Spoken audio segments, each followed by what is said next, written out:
We're live with a Week 6 game from the Season 12 TTS League. I've got Darthnazrael and Jiverson. Let's see what Darthnazrael is playing a shield list. He's brought Hela and Crimson Dynamo, and he's got new Iron Man in his list. That's pretty exciting. We've got, and Jiverson, he is playing Guardians, Logan, Ulick, Crimson Dynamo. He's got Hulk in here too. Bullseye, wow, a lot of splashes in this Guardians list, and he's running Cosmic Ghost Rider as well. So I'm going to let them know we're live. And we can get this priority roll going and see what happens here. We've got a Shield versus Guardian, so it's a lot of pew-pew action. So I'm excited to see how this works out, how this shakes down. Both players are 4-1 in the league. So this means that the winner will be qualified for Top Cut, and the loser will be playing in Second Chance, I would imagine. But this should be a pretty exciting game here. I think this is the last qualifier before the Top Cut players are all locked in.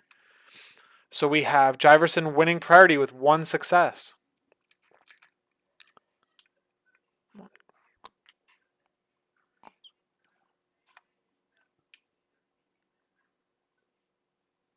They have very similar lists. So I would imagine that Darthnazrael, like, he might be okay with losing party here, right? Because because it means that you get to pick threat, and picking threat, you're in shield, you typically just want to pick the highest threat possible. We've got Montesi formula, and we have intrusions. So 19 or 18. This is really interesting. This is going to cause some clashes in the middle. I'm not sure if Shield would prefer that. I think they'd prefer more of like a demons at the 19 threat. But either way, I think that this is going to be a bloodbath. Let's see what they pick for threat. I guess we'll not sure if they'll tab it or not, but it looks like no. Let's see. I know. Yeah, one second. All right. I don't have a co-commentary, so maybe I can get one right now.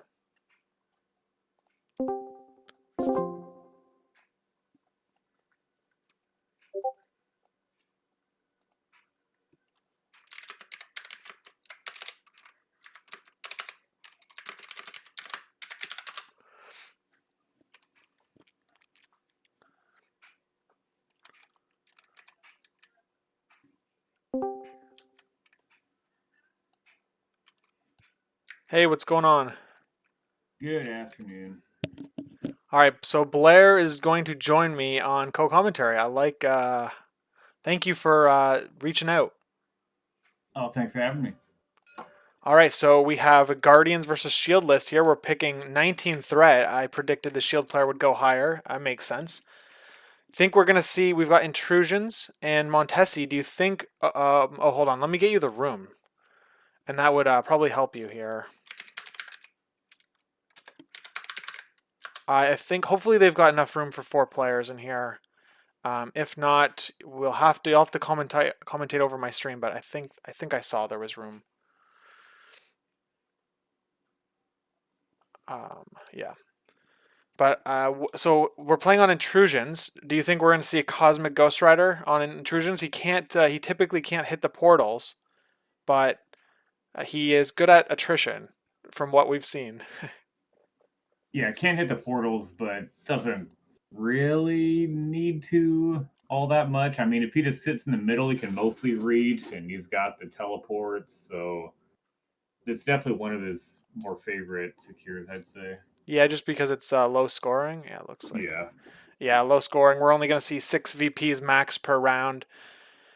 And with tying on secures and all that, like, it'll probably be less for a lot of them. So yeah, this is probably a 6-round fight unless someone gets beat before that. It'll be interesting to see the defensive tech of Shield against the offensive Guardians. That's like typically how it works. I mean, both teams have lots of attacks. We've got new Iron Man on the Shield team, so it'll be interesting to see if he runs that leadership instead. Yeah, but Blair, I sent you the login information. I don't know if you're. Okay. You should be able to log in. Hopefully, I think they made it for enough players for you to join.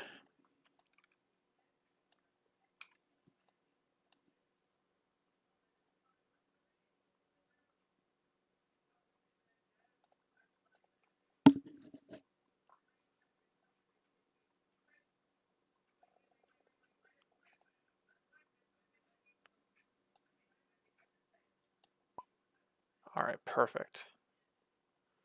Yeah, I don't know. I haven't played Iron Man yet. I haven't played against him. Um, he can use Helios, correct? Yeah, he can. Yeah. I just the thing about Shield is I really feel like Eye in the Sky is really what makes them. It's really like their big anchor card, and I feel like CGR can really get around that with all his bows and his teleports. It's not really something because you're not going to use Eye on turn one, right? You're not going to have around one, and after that, he's usually going to have power to be able to kind of get around it. So just because of that, I feel like I'd be more inclined to go with the Iron Man leadership. Yeah, that's it'll be interesting to see. I haven't played against the new Iron Man either yet. I haven't played. I don't think I've actually played against any of the new characters yet. But now that they're in the mod, I think we'll be seeing a decent amount of a lot of them on. If you're trying to do a pickup game on TTS or something like that, I'm sure you'll see them often enough. It's pretty exciting to see all those new characters. There's nothing that like I see as someone who like tries to play like the best stuff or like tries to come up with like the best answers for the meta. I don't see anything that's like meta breaking, but there are interesting choices and like and improvements to certain factions and their characters offer up different strengths that we haven't seen much. We haven't seen. I don't know. There's like there are little holes that they're filling basically. So it'll be interesting to see how that goes. Yeah, I don't think anything at this point has really kind of emerged as like the thing. I think Guardians really weren't hit, so and they were already one of the top factions. So I think you make a strong argument they're at the top, but I don't think it's by a wide margin. CGR is he's just in a really interesting. I'm still not sure that for me it's like if he rolls 2 or less power to start, he seems pretty manageable. If it's 3 or more, he's tough to deal with. So Okay, so we have Darthnazrael playing Nick Fury, Iron Man, the original, Winter Soldier, Howling Commandos, Bullseye, and Agent Venom. So they're all Shield except Bullseye. And then we have wow, a 4 wide Guardians team. We've got Star Lord Bill, Ghost Rider Hulk. wow, Yeah, that's very interesting. The Star Lord, so he's got 3 Guardian characters and then Hulk. Very narrow compared to Shield, who's running 6.5 characters if you count the grunts. I'm sure we're gonna see a Bill Eyes on the Prize play grabbing that Montesi book early, but it just means that he only has 2 other models that can score VPs after he yeah, does an opening like that. So, yeah. I'm um, not crazy yeah. about that. I think I might even said this on your last game. I think, but people. I think they get too into like the eyes play. You got to have an eyes play when it's a C secure. That's not really. It's really not as valuable because Star Lord is really going to be your backline guy anyway. I would rather just walk up with Bill and just have him sit on one of the outside portals and just have that be my opening. He's tanky enough that he can really sit there and not get punished all that badly.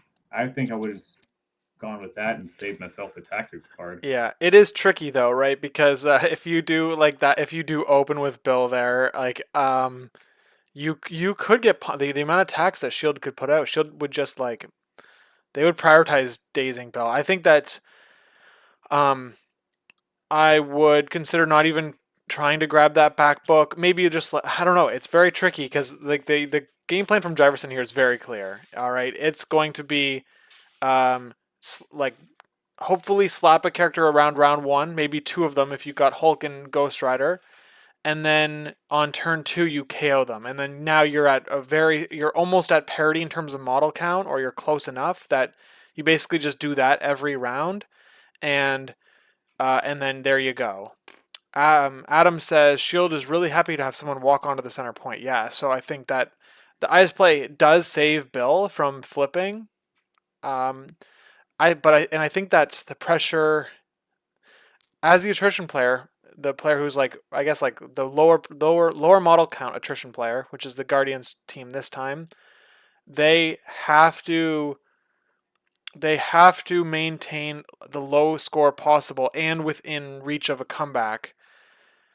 So that's why I think we're gonna see. That's why Bill is grabbing that middle piece. It'll slow down the Shield team from getting a significant score advantage. I think the easy answer here, if he doesn't grab that middle book, is that you just run the grunts up and you grab that middle book, and that way that your last activation could probably pick it up without issue. So Yeah, it's like the only thing about the grunts grabbing it is if CGR gets some power, he can just bow them right back towards his side, and then someone else can pick it up after he takes care of them. yeah, that is fair. That is fair, but yeah, I don't know. It's too complicated to figure out this what would happen here, but we're probably going to see these crates on the northern side of the board here, like across from Bullseye, might cause a problem for Ghost Rider trying to pull a character towards him. Let's see if that terrain piece becomes an issue or not. I think that's why he put Hulk on the bottom side here, so that he didn't have to deal with that. And that's why we're probably seeing Ghost Rider deploy outside of that blocking terrain.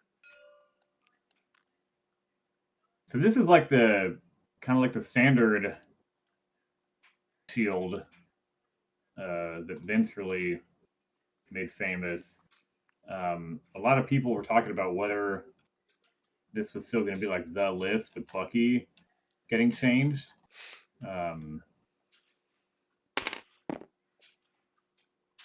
He doesn't have a whole lot of beef here. He doesn't have any. He does have sacrifice.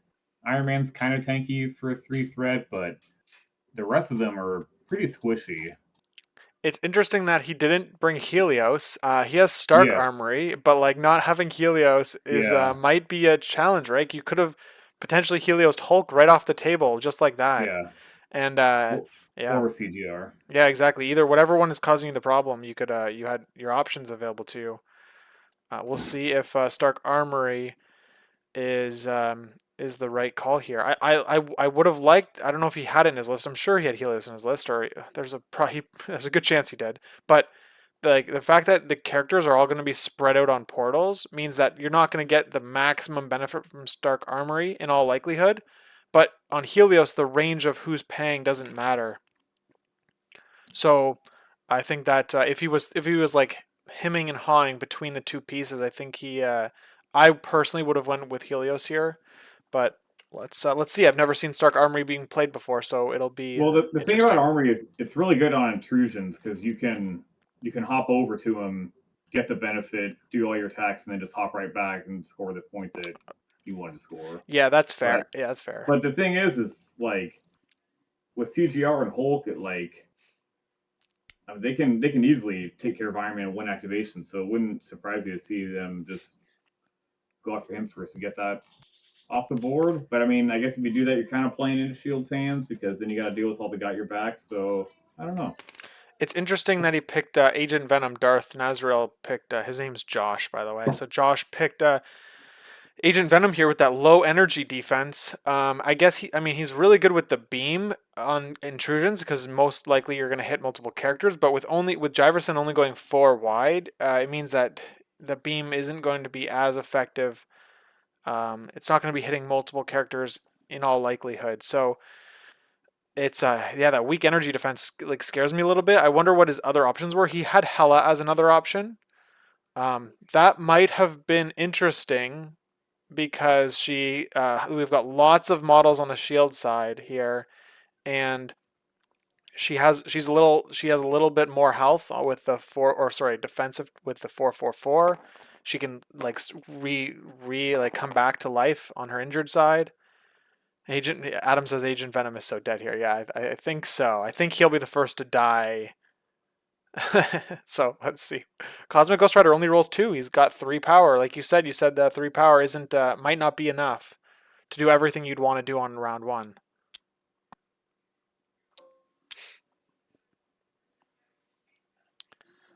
Yeah. Utility Cookie says tons of souls for Hela. Yeah, I agree, especially with a Guardian team who's like literally trying to rip your head off here.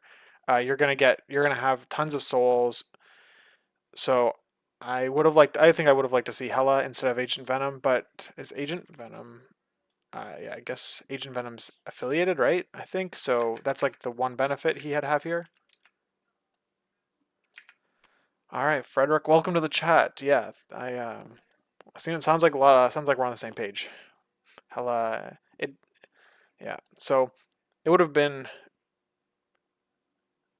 cool to see that Mystic hit. What is that? It's good against Bill, good against Hulk. Mystic gun that she has. Oh, it doesn't matter. I mean, this play is pretty straightforward here. He's doing this so that he doesn't get killed on the midline. I mean, like, when you have 5 models that are probably Iron Man, you got 6 models that can move and shoot you. You probably don't want to be anywhere near that. And there's the play. He's going to get cover in all likelihood from most attacks here. So totally reasonable opening. The grunts, I'm sure the grunts on the shield team will pick up this back book, right? Because if the grunts can get any multiple character beams off, they are gonna fuel Nick Fury with if every time they do damage, and also, I mean, of course the book. If they drop the book, they get to put it within 2 of themselves instead of the enemy doing that, and so it means you got to play keep away a little bit. Rolling 6 dice with the shield agents is obviously much better than the 4 that they typically roll. So let's see if the grunts get to use the Montesi books this round or this game.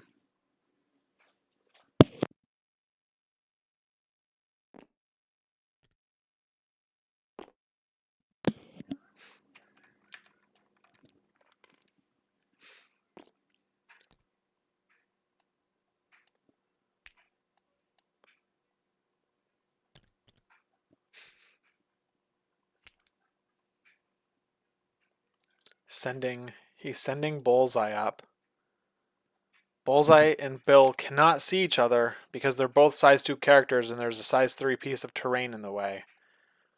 So he's also, looks like Josh is positioning Bullseye in a spot where he can't really be pulled by the incinerating piece either, so it's like he can't be like forced off the point very easily by Cosmic Ghost Rider. Cosmic CGR would have to basically have to spend more actions than he would want to deal with a 2-threat character. So I mean, very reasonable play here by Josh as an opening activation. Look, I'm sure we'll see a pass on the Guardian side here at this point, and Shield will have to put another character somewhere. We'll have to do something with another character.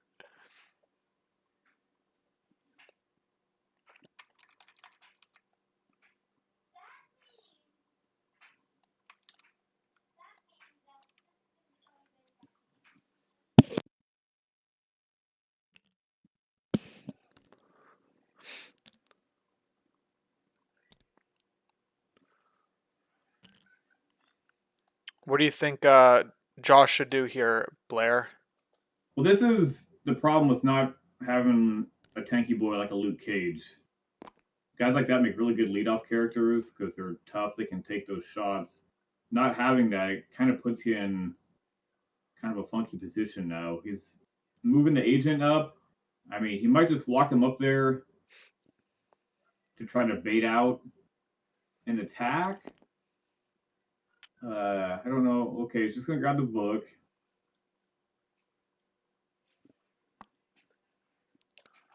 Yeah, so the question basically is how far?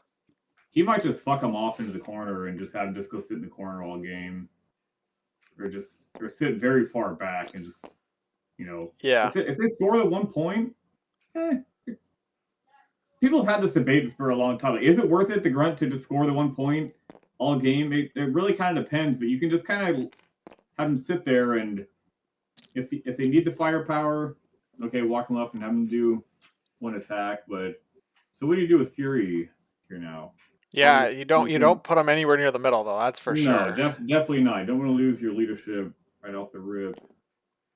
He looks like he's gonna just put him on behind the flag, maybe behind this banner, or on top of the cargo. Yeah, here we go, on top of the cargo. Totally reasonable. You kind of need him to survive and get eyes on the eye in the sky online as quickly as possible. The only bummer here is that he doesn't have a way to get Nick Fury a power, so it means that Nick Fury on round 2 isn't going to be able to eye in the sky anything Yes, unless he activates early and does like an attack that would generate him power. yeah, So and that's the thing yeah, about that opening is if you can save the grunts or Fury for last and let them walk up and do some attacks, then you've got it online. You've got a lot more options open on turn 2. Now it's not having it, and you won it badly too against Hulk, CGR, Star Lord, Bill. And it looks like Jive passed again. yeah, he's got Josh has 4 models left, so this is the last Yep, pass that Jiverson yep. can do. And yeah, not a whole lot of good options available. Yeah, intrusions is tricky when you've got models that don't have high, um, don't have a lot of defensive tech on them. They're pretty plain.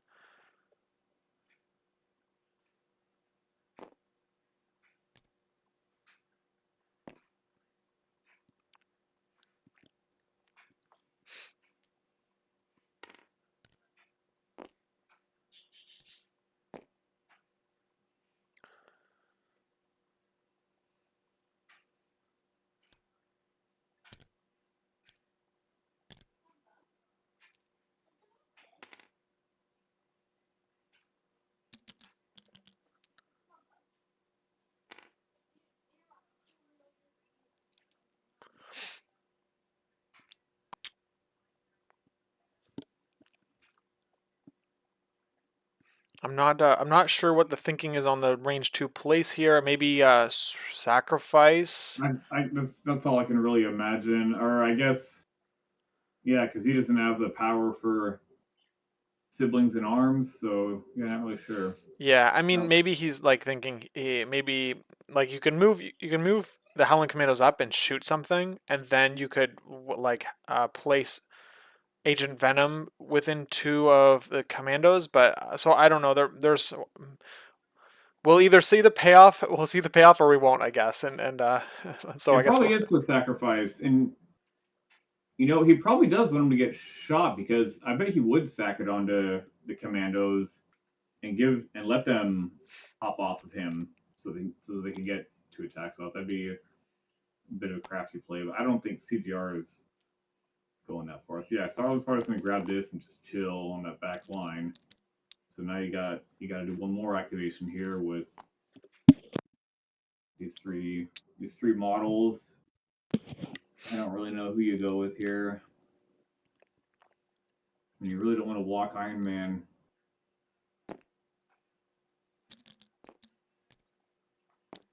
You almost maybe just walk Iron Man up to the left portal and then just teleport him and hope. But it's a big risk if you fail it though, because then you end up in the middle and CGR is just gonna dunk on him.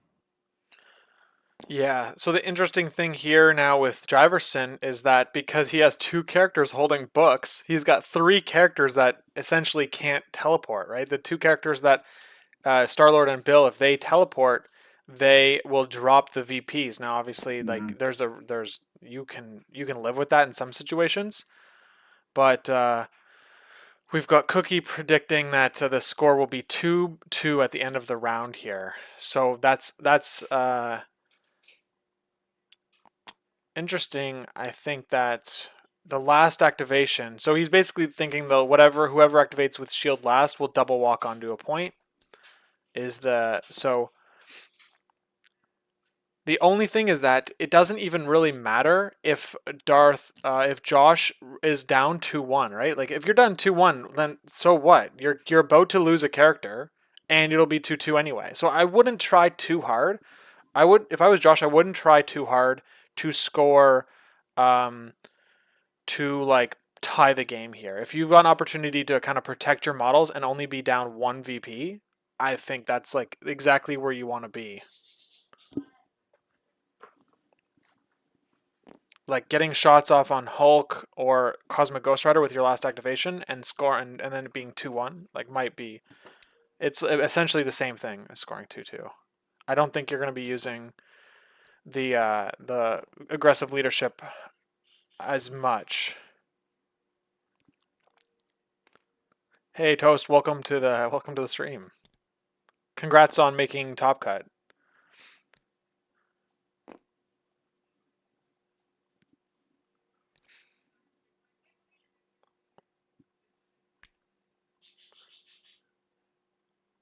This I don't really get.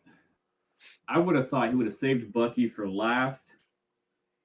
Let him walk up and make an attack and get some power so that you've got your backs online on turn 2. Now he's walking over here. Yeah, well, So that he can. one of the got your back characters, Bucky or the Howling Commandos, like have to go before. We'll have to do something. Like we'll have to do a non-attack turn, I think, based on what Jiverson. They are. I would have thought he would have walked up Fury and just sat him next to Venom so that he could threaten both portals with them. And then you force CGR or Hulk to walk up, and then at some point Bucky can move and attack. And now, starting next turn, Fury will have his 2 power. Bucky should have his 3 power. He should be able to do 1 damage, although might not with the nerf to Assault Rifle. But that would have been my thought. So then that if Hulk and CGR just start to dunk, then you've got your backs online to punish them. Yeah. But here, he's not really going to have it so much. Yeah, I think that he should have looked at this. I think you wanted to be outside of a range 3 place and then a range 4 attack probably, so that he has to do 1 move action at least. But here we're about to see a double tap on Bucky, I think, and that could that's like a high percentage chance of getting him. Yeah, so he might just lose Bucky. Yeah, which is that's a huge bummer because you could have lost him round 2. Like you could have maybe you lose him round 2, and that gets you a VP if you just played him a little further back. Toast is asking if it's a cuts game. Both players are 4-1, so winner advances, and loser plays in second chance. So it's a pretty intense game. I think it's the last one of the qualifying matches.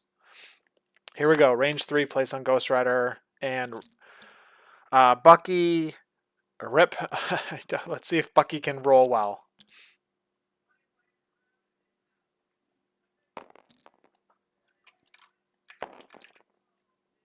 So they changed basically nothing to Bucky except that it's just the rapid fires of wild. Yeah. Now that's it. Yeah, I think so. Winging it on. I'm sure we'll see a winging it here. We've got 3 successes into 1 block, 2 damage. There's the winging it being rolled.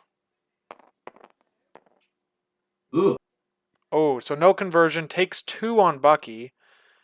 And so, hey man, there's a chance he lives here. Why don't you like that when I play you, Ghost Rider? Yeah, no way to stop this. Yeah, Bucky being up too far is just like a free, getting hit for free here. With 4 successes, no blocks, there's Bucky gone. It's a bummer. I think that just you could have even done nothing with Bucky this round, and he would have lived. You've got 5 more rounds to go. So yeah, it's just how it is. Yeah, he's. I'm sure he's gonna get KO'd next round too, right? And we don't have Nick Fury online, so it's just there's not. I mean, the only thing I see here is you like, if you really want to keep him alive, you have to like double walk your Howling Commandos, um, into a spot where you can like maybe sacrifice. But the problem is, of course, that he can chains the sacrifice like outside of he can chains the sacrifice away, which Well, is you'd have to front stop him. So like yeah. move Fury in front of Well, the problem is Bucky. you if you front stop him, you just pull away the Howling Commandos and then you shoot at Bucky. So like, there's really, man, Ghost Rider is just like the way to beat him is like so narrow, and the best strategy is like completely out of your control, which is like, or it's like it's like, hopefully he rolls bad. I don't know. It's just very tricky to deal with him. He's like very he's very strong.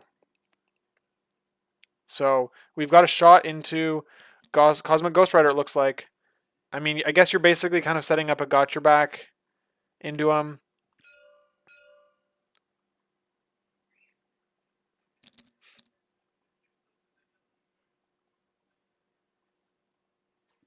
So let's see the 5 dice into Ghost Rider. Man, him counting skulls on defense too is like oppressive. It just like feels so bad to attack him. But let's see if he pushes through any damage here. He does have a wild advance trigger. If he gets that, he's no, he doesn't get it. So just 1 into 1 block, no damage, gains a power. So it sets up a. I mean, he'll have got your back online next turn, right? That's a rain. That's a yeah, 2 power.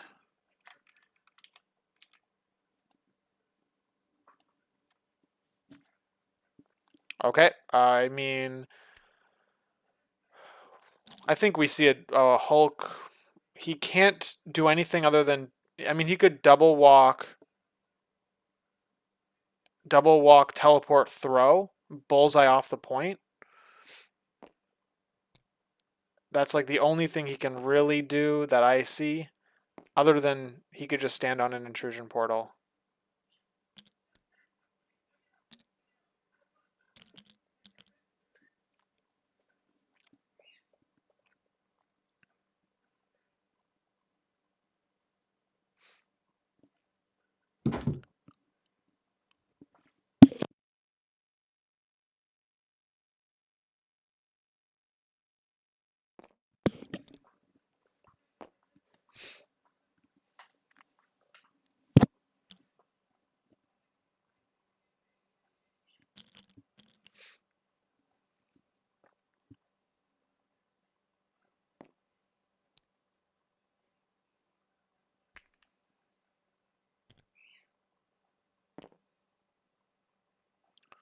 Okay.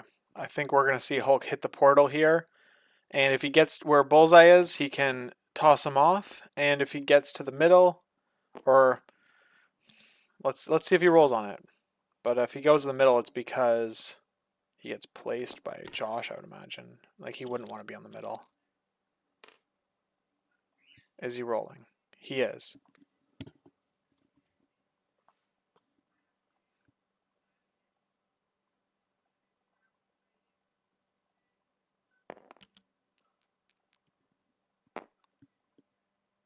And so it looks like he gets to place. Josh will get to place Hulk. Hulk now can roll again if he wants to. It's interesting, right? You don't want to place. You probably don't want to place your Hulk within. Problem is, Hulk might throw that shrub into the Howling Commandos. I don't know. Maybe he does that.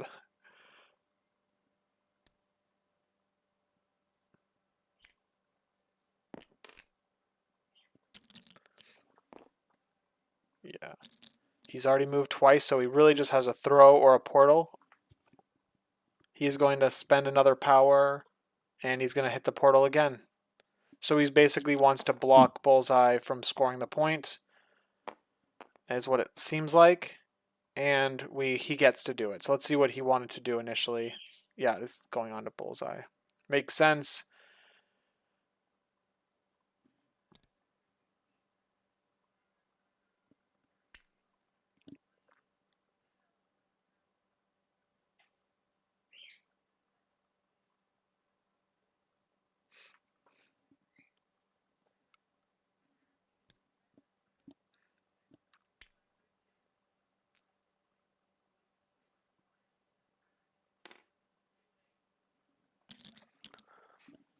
All right, so we've got two books to 0 points for Josh. I mean, Josh probably just double walks onto. Oh, looks like he's chasing.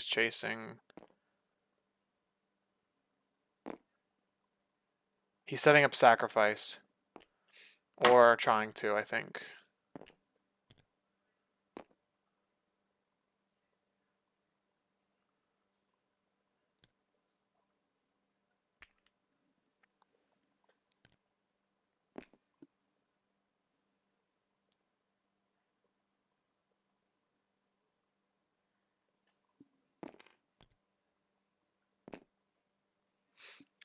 Yeah, Toast is saying that with no Helios, it's going to be tough to chew through CGR and Hulk. And I think there was a comment earlier that was that Josh probably thought that he'd be going into a wider Guardians team. He probably didn't expect to see both Hulk and CGR, and that's why he opted for Stark Armory. So it's yeah. This is why, like, again, not to belabor the point, but this is why they bring Cage, is because, you know, Stark Armory, it's set up for Bucky and the Commandos, like all the additional attacks they get. And, you know, if you lose Iron Man, obviously you can't play it. If you lose Bucky, it's not nearly as good. So if you just throw Luke in there and make them attack him, even if you lose him, it's like he kind of did his job. He bought time. Now everything's set up. Now you can start to do all your shenanigans and start going ham. But now, you know, I don't think Bucky is necessarily dead here. Even if he bows him, he still has fallback. And he's got 6 HP on his flip side. Oh, Jiverson has fallback. Josh doesn't have it. Oh, he Yeah. doesn't. And Fury's out of range for, well, he doesn't have the power anyway. Yeah. So, yeah. I think we're gonna see Bucky go here. He's gonna pull him out of range, incinerate him, and just double tap him. Yep. And where are we scoring? Oh yeah, sorry, we're scoring 2-1 because the back book. I forgot that the grunts had the book. So, yeah. So and we're gonna see. I'm sure we're gonna see Josh get an extra VP here from the leadership. Is the leadership like mandatory? I don't know how that works. The first time each round allocator's days are KO'd by an enemy effect after the attack is resolved, you score 1 VP. That's not, to me, it sounds like that's mandatory. Yeah. So. It doesn't say May, it's mandatory. Yeah, I just want to make sure, like, if it forgets, like, we bring it up. Okay, so yeah, I don't see why not. Yeah, Toast is saying without Eye in the Skyline, Bucky is done. That is right. We agree here. He's gonna pull in. He's got a Got Your Back against Ghost Rider, but it's Ghost Rider. It's like basically laughs at like 5 dice attacks. He doesn't he like does not he Five eats guys, them. no mods. It's like, oh no. Yeah, oh you Yeah. poor thing. He's so tough to take down too, because can't incinerate him, can't hex him, can't bleed him. It's like all the stuff that you typically like to have to try to bring a big boy down. He has no effect on him. So Yeah. If Bucky lives here, it's huge. It'd be huge for the Shield player, for Josh. So he's just hoping to God that that Ghost Rider does not roll. Well, the interesting thing here too, so he has to pull him in, or else he's not going to get a chance to double tap Bucky, and that means that he's not going to have enough power to do a spender. He didn't bring no matter the cost, so Cosmic Ghost Rider has to pay the full 6 power anytime he wants to do his Penance Stare. Cookie says CGR is a better Thanos on all fronts. Yeah, I mean, yeah, basically, right? Except for like the scoring part of it. But of course, He, but he like, doesn't yeah, score, but he gets to manipulate your characters. He incinerates them at the same time. It's just nuts, a little nuts here. Yeah, he's insane. Cosmic Ghost Rider is just a tough cookie, isn't that right? All right.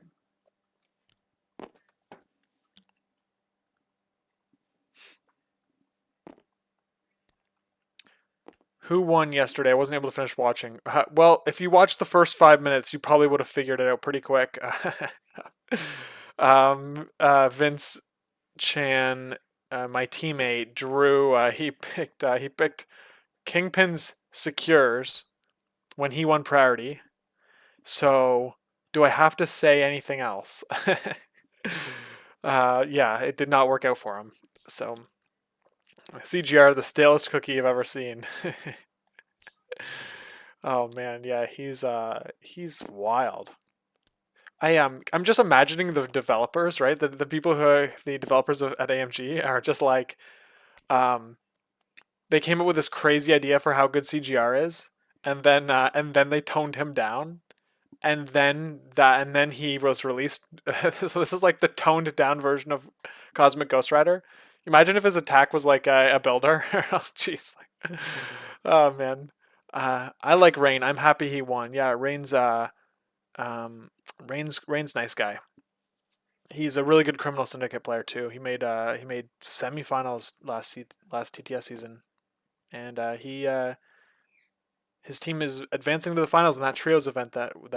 So that's pretty cool.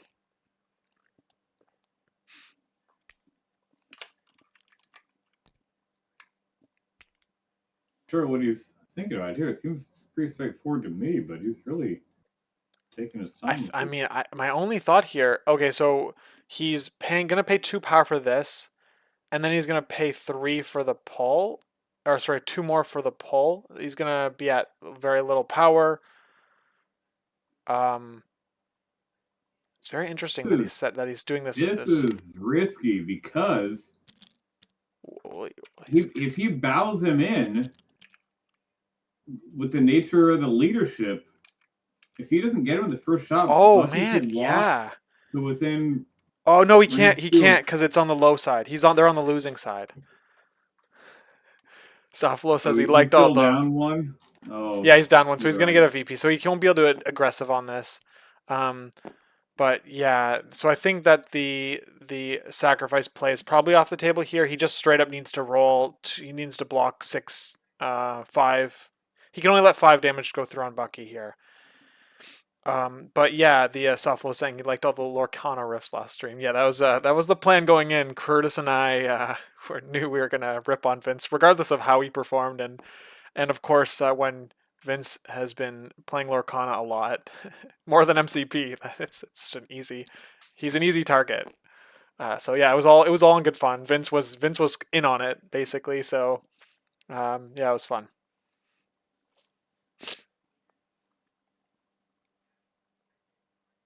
Okay, so yeah, he's measuring the range 2 on sacrifice, so he knows what the defensive tech that he has to worry about here. Yeah. So let's see the rolls. He's gonna be incinerated.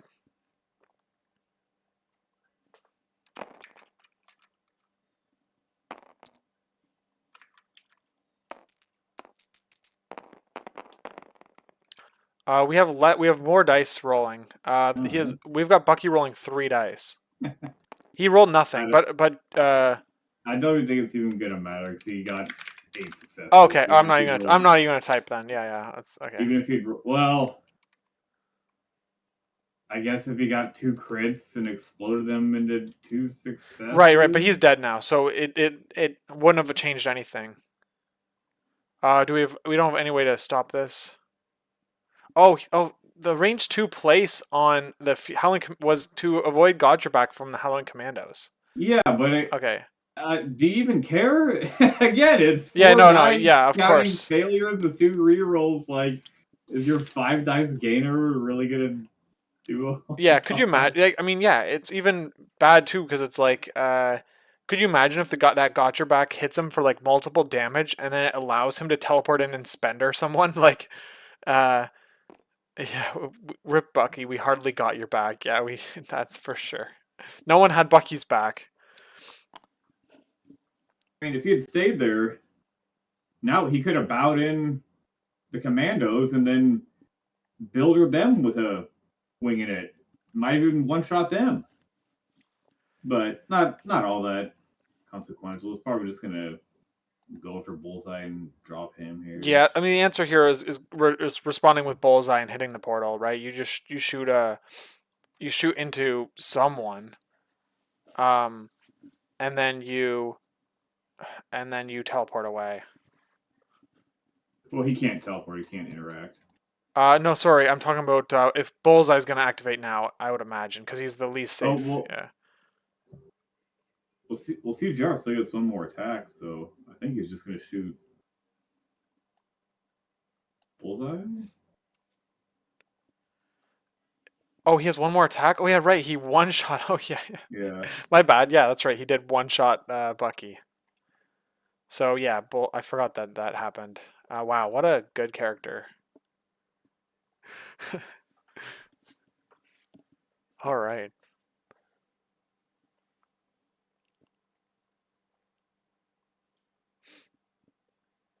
I think you just go after bullseye here because Yeah. you can't. You're like the odds of you hitting Iron Man or dazing Iron Man in one shot are much lower than bullseye, and it's just another model you take off the Even if board. winging it, I don't think the odds are very good that you get him. And then if you power him up, then Stark Armory's online, and that stays online even if he's dazed. So Yeah, there it is.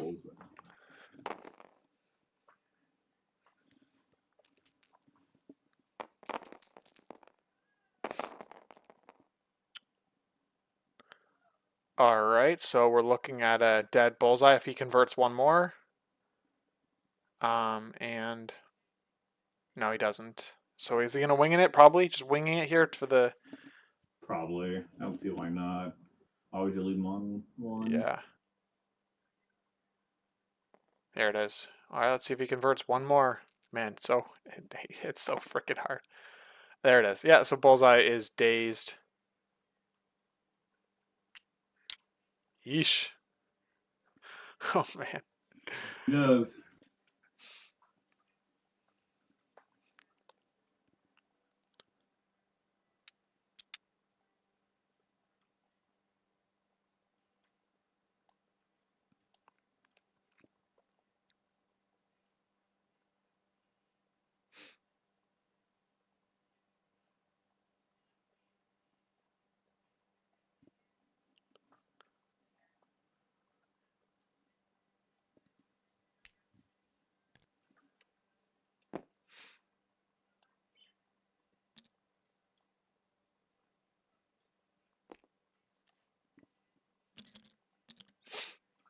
Venom's got. He's got the 2 power for the teleport. Yeah. I wonder if that gets him onto a portal or not, but also if he spends that power he can't hit the portal. I wonder if he does Stark Armory here for 2. Venom gets a teleport 3. That'd probably get him to within range. But I think you'd probably save Venom because he's pretty safe. So you could. Oh, he has to do it during the power phase. Yeah. Never mind. Oh, does he? Oh yeah, wow, that is a Yeah. bummer. Yeah, you kind of. I guess you're saving it for next round, or yeah.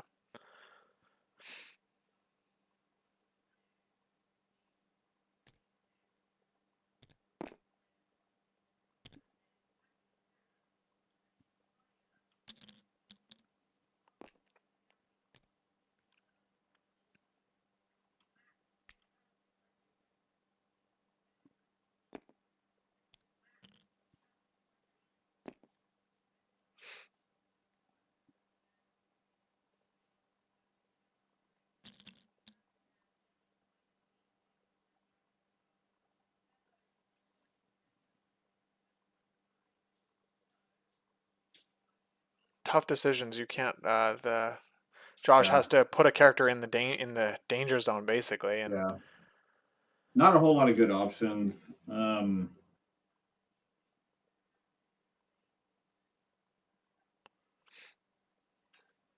we're probably going to see Star-Lord rotate to that top intrusion portal later in the round. Bill will probably come down to this middle one because he's a little tougher. And then Hulk will teleport to whatever portal he's needed at. So you're gonna have probably 3 points from Jiverson.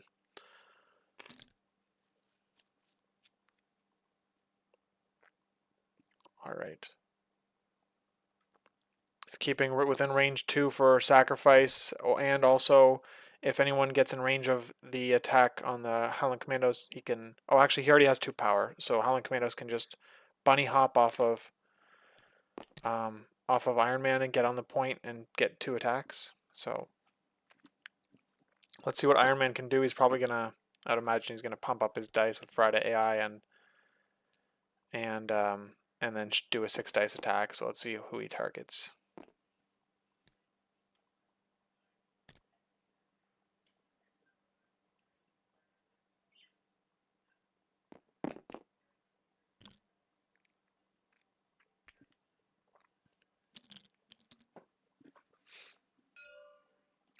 All right, he's going into Bill.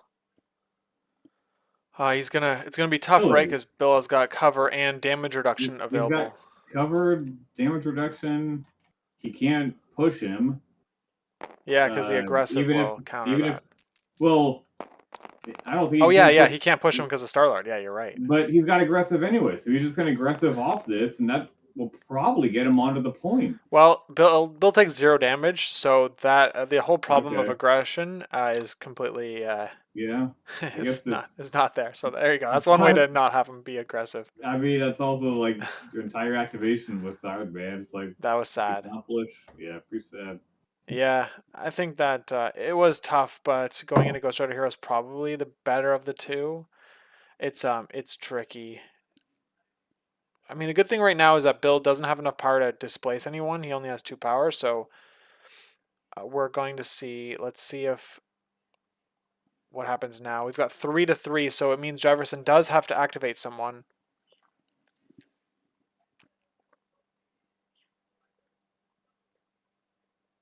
I would imagine you can rotate Star-Lord up now because nobody's going to want to end their activation within range of Hulk or even like have the chance to be in that situation. So it's probably safe to rotate Star-Lord.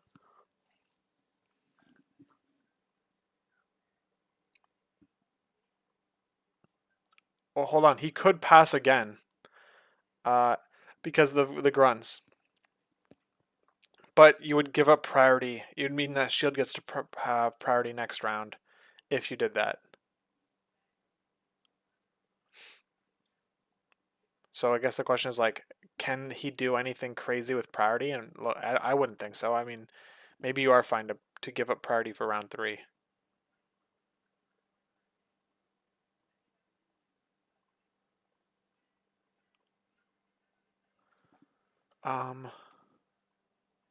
Bullseye should have gained power from the attack, right? I think he forgot to do that. I'm gonna tell them about that. He didn't put the damage or the power on him. He just hit the daze token.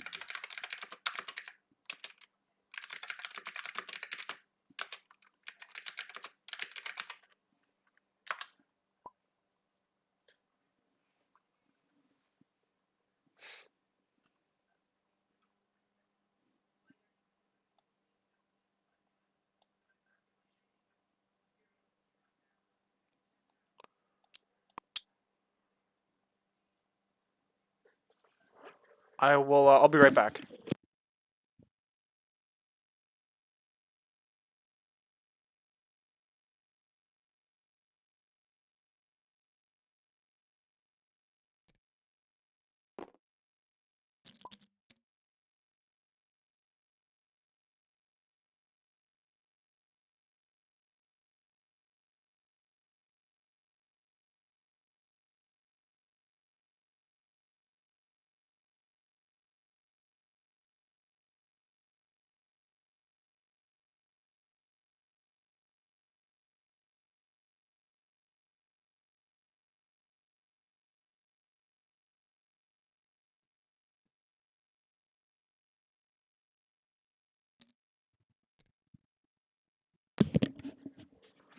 All right, so Jiverson is considering his options, it looks like.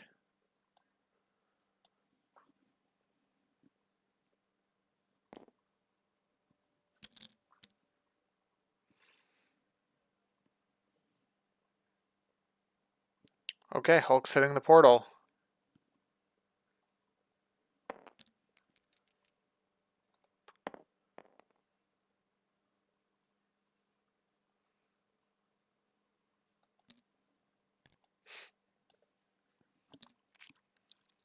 Oh man, he's gonna start wailing on the shield characters now. Let's see if he can push through enough damage.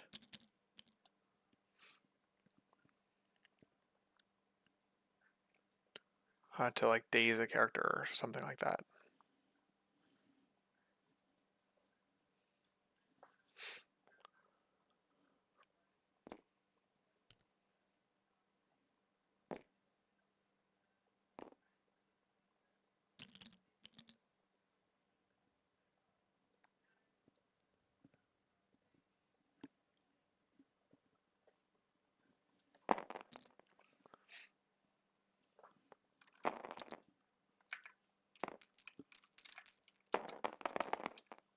Like going after Iron Man. Yeah, we got 4 hits, couple blocks here, taking 1 on Iron Man. No push. Take that. Yeah, it's you're happy with that. It's much better than the Ghost Rider's activation. Like for in terms of the shield player.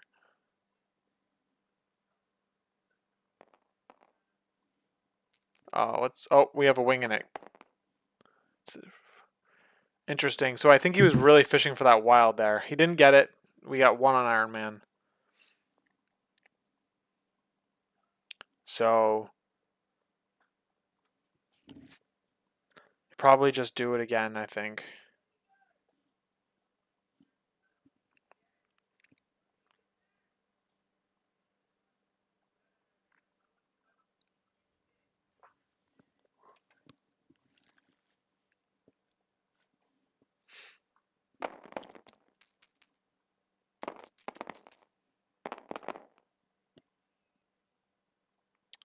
Three, no blocks. So we got Iron Man taking 2, if that was Iron Man. Yep. Push into Bill. Yeah, that allows Bill to get some damage through and potentially throw terrain after that or displace Iron Man even further, maybe.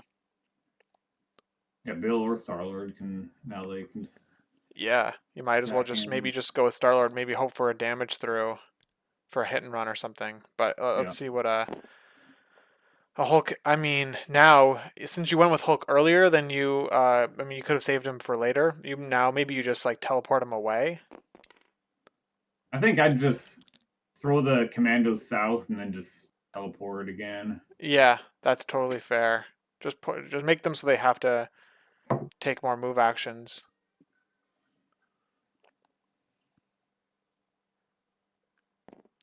That's that's pretty freaking. Oh, look at that. He's gonna maybe get the grunts too. If he didn't, if it looks like Josh didn't put the grunts within 3 of Fury. I don't know. It's close, but if he didn't, that's a huge bummer. It means that the grunts will die without gaining Fury of power. I believe that has to happen within 3.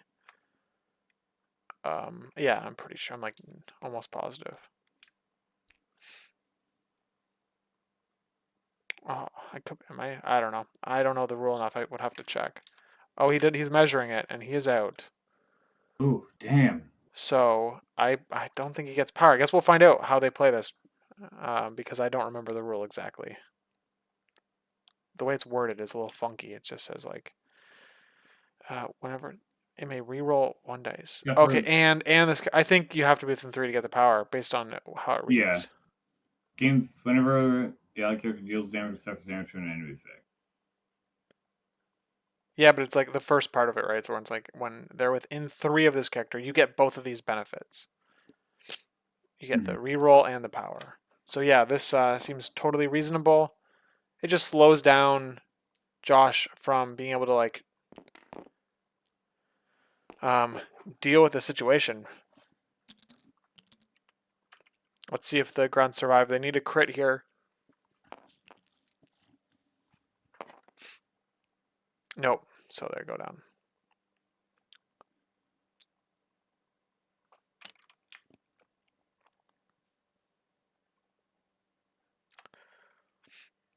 So you know what I think we saw a miss on is that Iron Man should have aggressive back onto the point, away from Bill, right? Because the score is now tied on the leadership. He got to use his he should have used his Yeah. aggressive. Yeah, he probably should have. Yeah. Okay, so what are we seeing here? We're seeing a got your back because the shield agents are dazed. So we're gonna see two shots, one shot into Hulk here, 5 dice.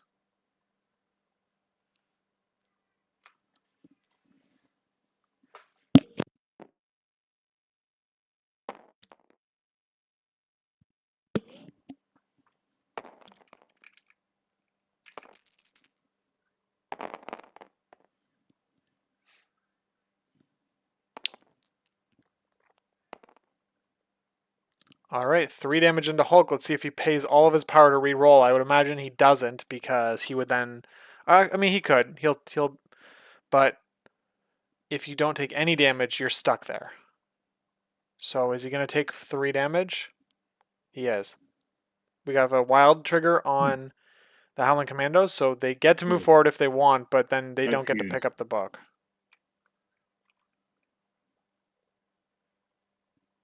What are we seeing here? Here we're seeing a portal on Hulk. Yeah, you probably just run away basically.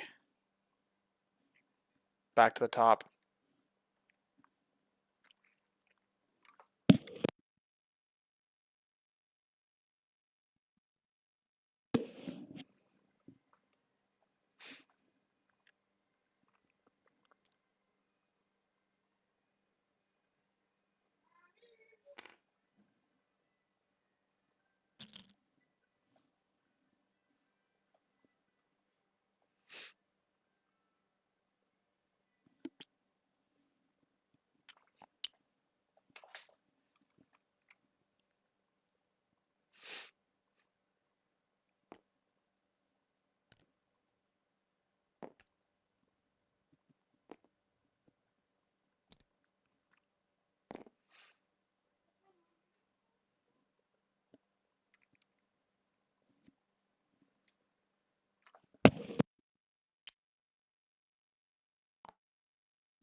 All right, let's see what he can do. Into Hulk here. 5 dice.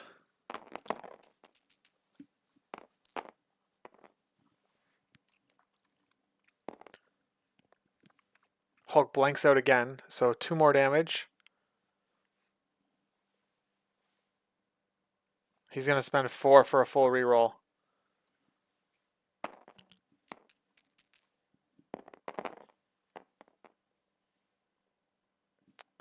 So it takes nothing this time.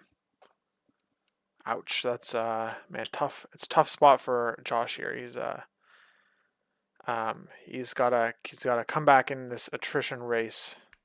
Let's see what Bill. Yeah, Bill's gonna attack Iron Man, and he could just maybe attack him. Attack him once, draw out brace, and then finish him off potentially. He's got a wing and a token.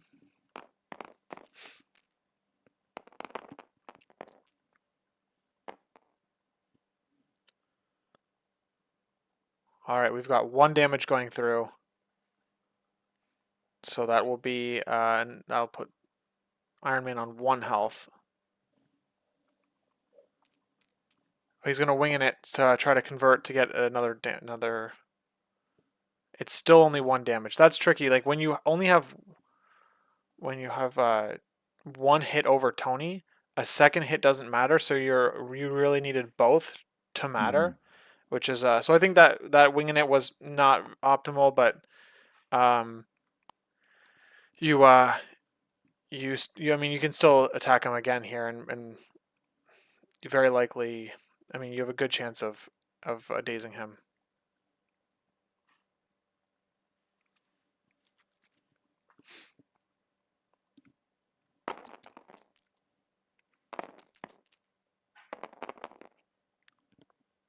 One block, 2 hits. There it is. Tony is dazed. Oh man, this is basically like things are just not working out for Nick Fury and his buddies.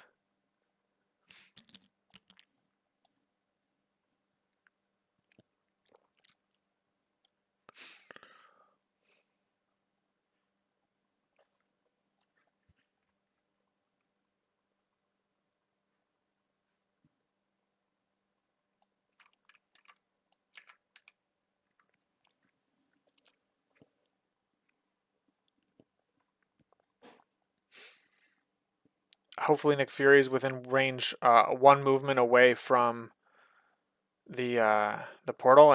He's not, so he has to. He's not doing anything this round. I guess you're just double walking him and putting him on a portal. So you're just having to. You're basically having to set up. Let's see what Star-Lord does. I wouldn't be surprised to see Star-Lord just like, he only has 1 power, so he can't hit and run or anything like that. So you're probably just looking at a move into a spot where you'd get cover, and that's pretty much it. I move into a spot where I get cover and just chill there.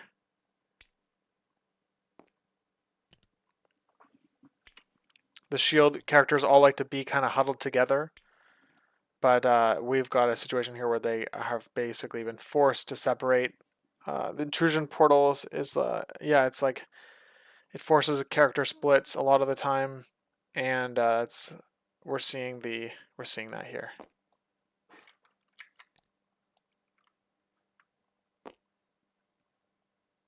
It's very tricky on intrusions because both players basically get to pick their matchups, and every time they get to activate a character, they almost get to choose like which character is better for them to go into. So there's no like it's very hard to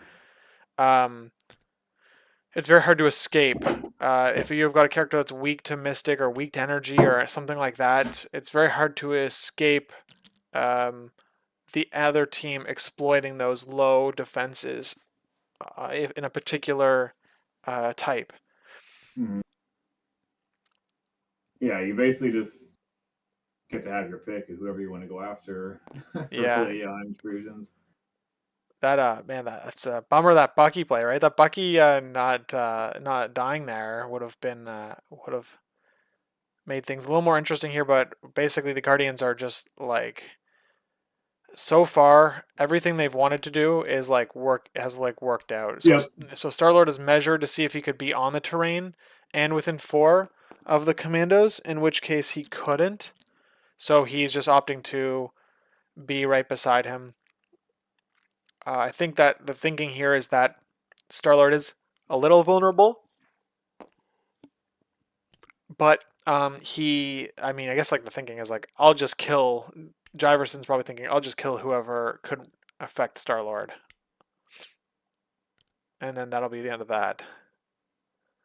He's looks like he might be reconsidering his initial thought on attacking the agents, the Howling Commandos.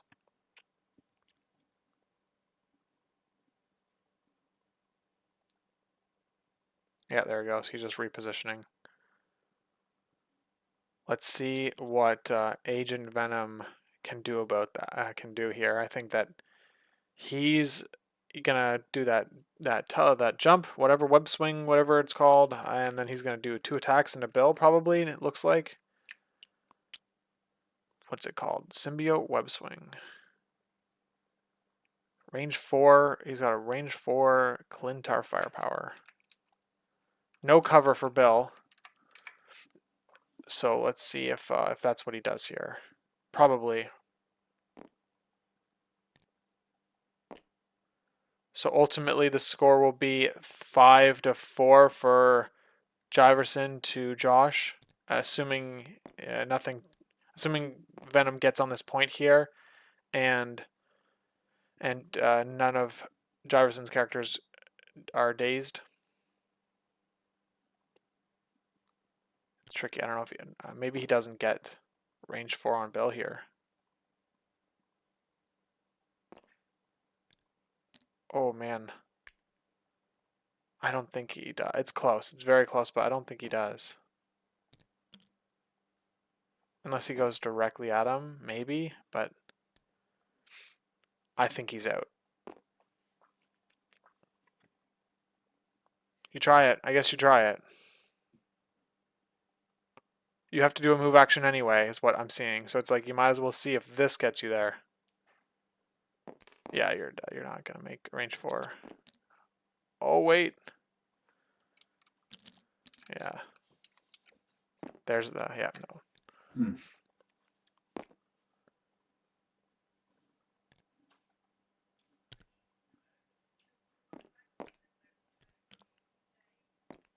He has no power, so he can't incinerate. So I guess he's setting up the incinerate next round. But we're gonna see 5 dice physical going to Hulk. He can't do any rerolls, so let's see what happens. I mean, I'm imagining Hulk because he didn't roll. He didn't measure into CGR at all. There we go.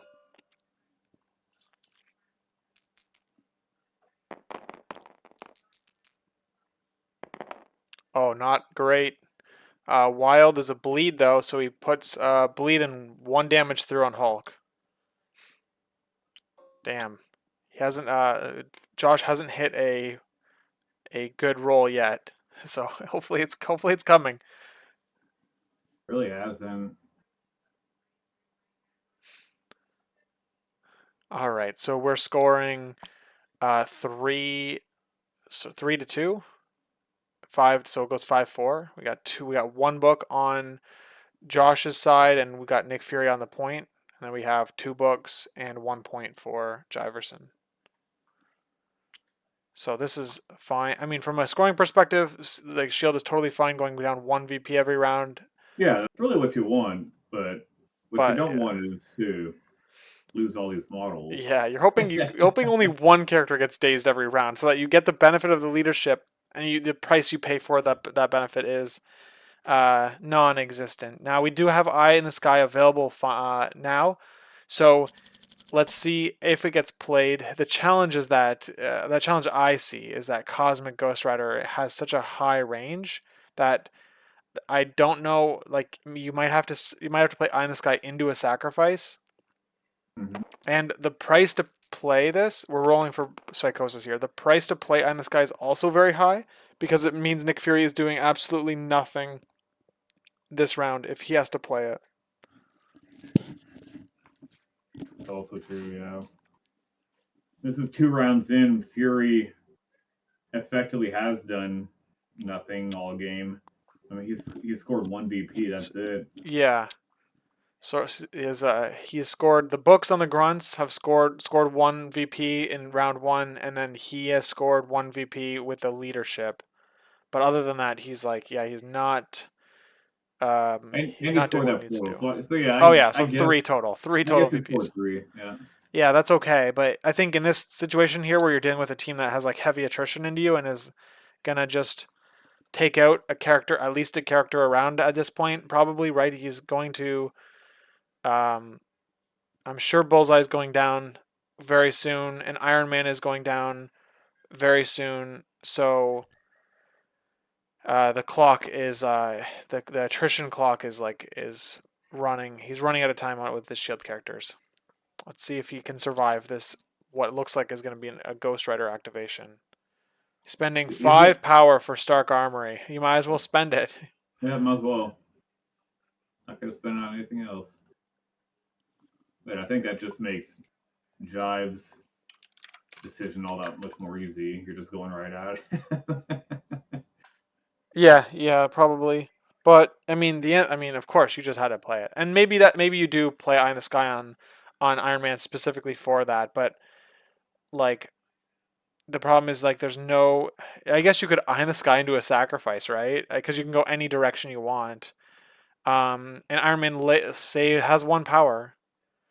Saflo says this is looking rough for Darth. Yeah, it is. It is looking like he needs Yeah, to throw a few Hail Marys here, but he's already tried that, throwing attacks into Hulk, and they're just not connecting.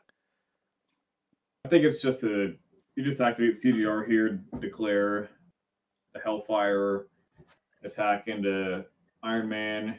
If he eyes it, you just teleport, and Yeah, if he eyes himself to within range of Venom, you can just, I mean, you can teleport 3 and then bow him for 2 away from him. yeah. So No, this is. It's just there's like no escaping this monster of a character. Like there's literally no, it's like it just feels like there's nothing you can it do does. to stop And him from doing what he wants.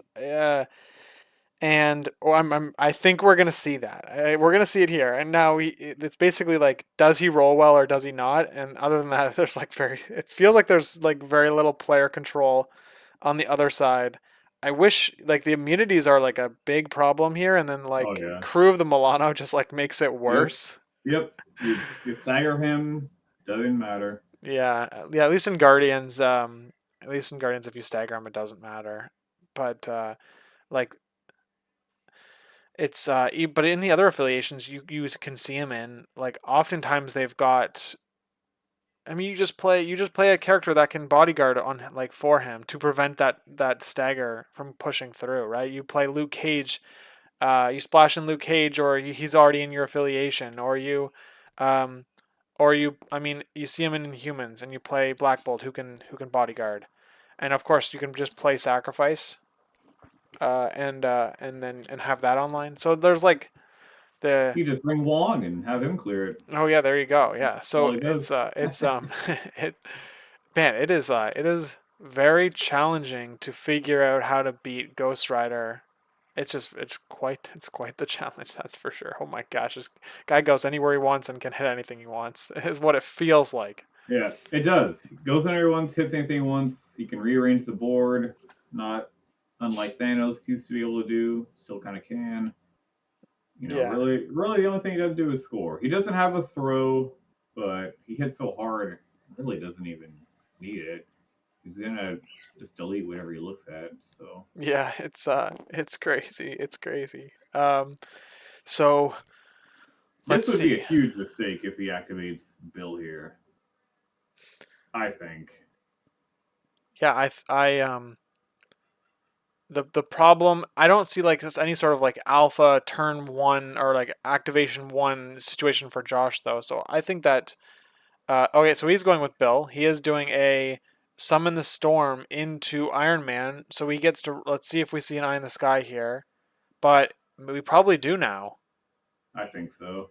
Um and maybe it gets him, yeah, here it is. Yep. So I think that did You open could the eye door. him to the other side of the crates, and you might not even be able to see him. Yeah, yeah, that is true. Oh, he's Bill just immediately. has Oh, I oh think. he's Oh, man, if he'd moved him behind the crates, yeah, I would have loved to see the measurement to see if that was well, possible. maybe not, because Bill probably just would have then just thrown the crates at him instead of Yeah. double villager him. But So it's going into Venom now. So Bill doesn't get the 2 rerolls, except he does because he has a wing and a token, and that's why this attack in Guardians is so good too. It's like, yeah, sure, I don't get to reroll 2 because of the type of attack it is. We're seeing a summon the storm here. Um, Venom can't explode crits because of sacrifice. So let's see what we get here. 2 blocks. 2 blocks. Yeah, I'll take it if I'm Josh. We've got 3 with 2 rerolls from winging it if he wants them. Venom's taking 1 damage, it looks like. I think you just live with that.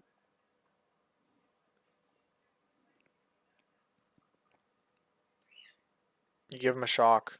The thing is, Venom can shake the shock, right? He has that ability, Project Rebirth. So Yep. he isn't like at the cost of the power. He can kind of get rid of all conditions.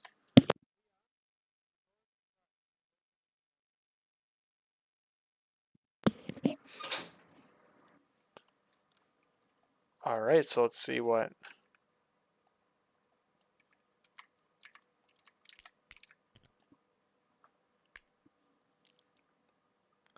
Oh, it looks like we're going to see a move throw.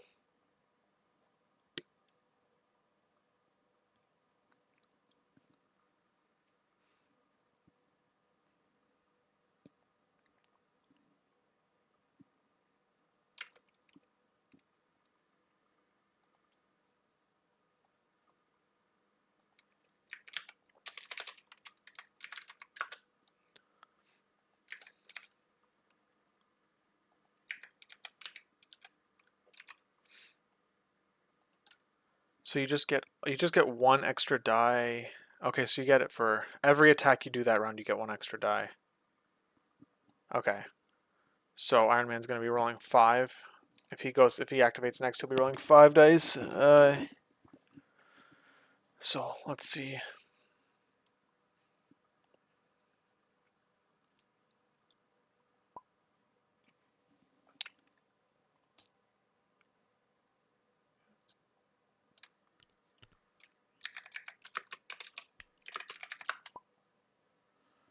Okay.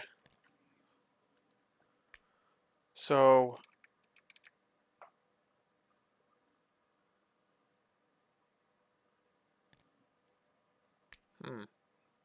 yeah, the activation order for going with Bill first, I think gives a little bit of an opening here. Yeah, for But sure. so we're gonna see how Josh is able to, if he's able to capitalize on it. Bill is spending another 2 power. He's going into Iron Man again, and so we're gonna see if the sacrifice was all for nothing, or or not. Let's see how much damage he puts on Iron Man here. Venom doesn't. Did he not get shock? There we go. We got the shock on Venom.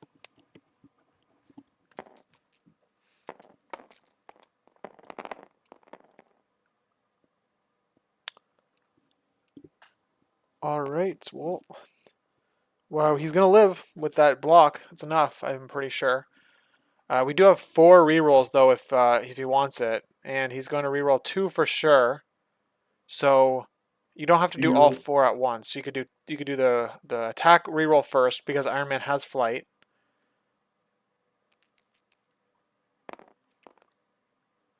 And we get another die here, so we got 1 damage on Iron Man right now, and he's now doing the winging it. I think that you kind of should just live with take 1 damage on Iron Man.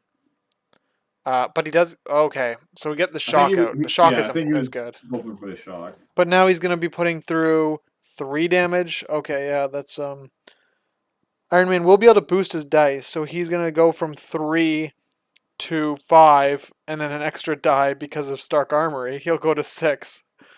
So because of Stark Armory, the shock isn't like actually changing much this round.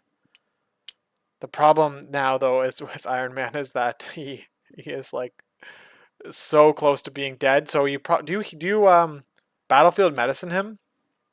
You probably do 1 attack pump. You Friday AI 1 attack, and then you hopefully get enough damage, 1 more damage through on somebody, and then you battlefield medicine, and then pump your dice 1 more time. That's the order I would see, but hold on. I guess maybe the commandos. If the commandos are within 2 of Iron Man, they could do it. But let's see what Well, Josh it does. also removes the condition. Yeah, So he yeah, could just spend the 2. He wouldn't be able to Friday AI the first attack, but it'd still be 5 dice. 5 dice repulsor. it would be, but I Um, think you pump the first one to 6, and then you hope you get another power to then after that play. I don't know what the math is, but it looks like he is going with Iron Man. Oh, maybe not. I'm not sure. He's got range 3 on Venom, so Venom could incinerate Hulk. Hulk isn't a Guardian, so he can't benefit from Crew of the Milano. He's going to have conditions stick with him unless he shakes them. I think Darth right now might be regretting a little bit spending all 5 of that power. Um, a Unibeam here would have been pretty spicy with the Friday AI. With the added dice, it would have been a 9 dice attack going into both Yeah. CGR and Hulk. I think this, so Venom has a really nice uh, beam as well. It's a 7 dice, and it also has a pseudo explosive, Yeah. but it costs 4 power, and it's a beam 3. He, can he get both from there with that? Maybe. I think it's close. He might have measured exactly range 3 from Hulk when he placed him, which means that I don't know if he can do it, but yeah, Because he's you, only you going to be want able to to get the get beam off once if he does though. yeah, because even if you patch up Iron Man, there's still a very good likelihood that CGR gets him. He's going to incinerate him and then attack with all the dice. So really, you're looking at just how can I get maximum value out of these extra dice? And I think you want it to be, I think a beam attack is how you do it. So Looks like Josh is eyeing up Battlefield Medicine, so I'm sure we're going to see it played. Here we go. He's opening with this play on. We're going to see it played from Commandos, the Commandos into Iron Man. okay, So there we go. I think that's probably best case scenario in terms of like who had to play it. We're going with Commandos though into Hulk. All right, interesting. You're saving Iron Man for later. He is tougher, so I can understand the thinking there. We've got an extra dice, and man, Josh's dice are just not where you want to be. We got 1 damage through so far, and it looks like the crit exploded into nothing either. Oh yeah, oh lord. Takes 1 on Hulk. He gets a wild trigger, giving him an advance if he wants it. the thing with that line is you really wanted to incinerate Hulk first if you were going to go with the Commandos. Yeah, well he didn't have range 3 on I them, so you I maybe know had he didn't to you have. had to I brothers know in that. arms it though. You could have brothers in arms it.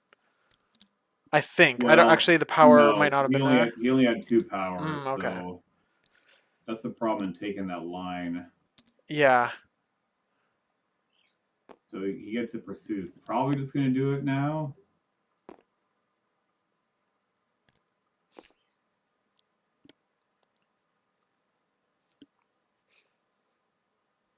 Yeah, this is this is rough. Yeah. We're gonna see a patch up on Hulk. I think. I mean, we could easily see it. Well, I don't think he's maybe I, CGR. He would have to not do any of his shenanigans if he was going to be the one to spend it.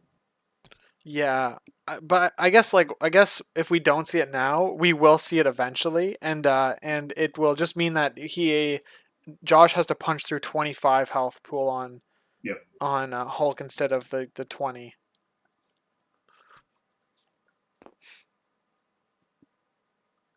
Okay, so he's probably paying 1 here.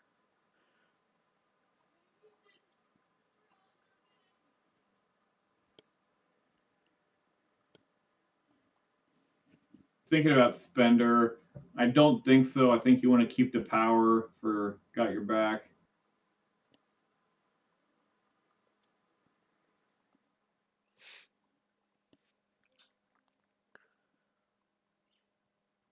Oh, I see. I see what you're saying.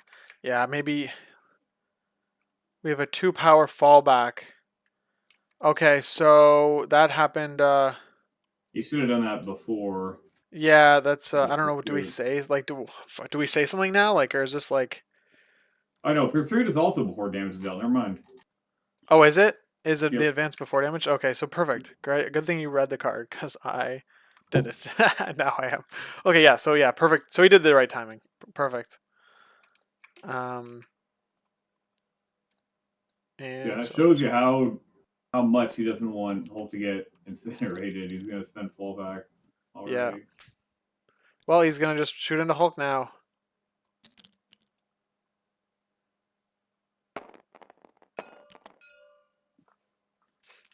All right, let's see what we got. Let's hopefully Josh gets his first big roll of the day. It's pretty good. 4. And Hulk blocks nothing. Hulk is rolling pretty poor. He really is on defense. Yeah. He's gonna spend 4, I think. Right? It makes sense. Yeah, he's gonna spend 4 power. Reroll, full reroll. He's getting good use out of that superpower. And there's 2 blocks, taking only 2.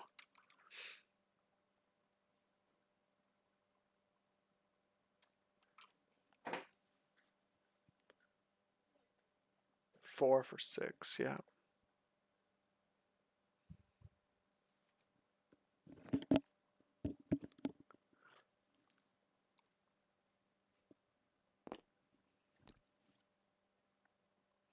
All right, so he's going to bounce off of Venom, it looks like, to protect them. And he still has the power for Gotcha back. So he might not have gotten everything he wants, but I think that's like a decent turn for the Commandos. All right, so let's see how Jiverson responds to that. I'm sure he's just gonna. I think now is where he goes with Cosmic Ghost Rider, and just whoever he thinks he can take out. Maybe you just take out Bullseye. Oh, he's saving Cosmic Ghost Rider. It looks like.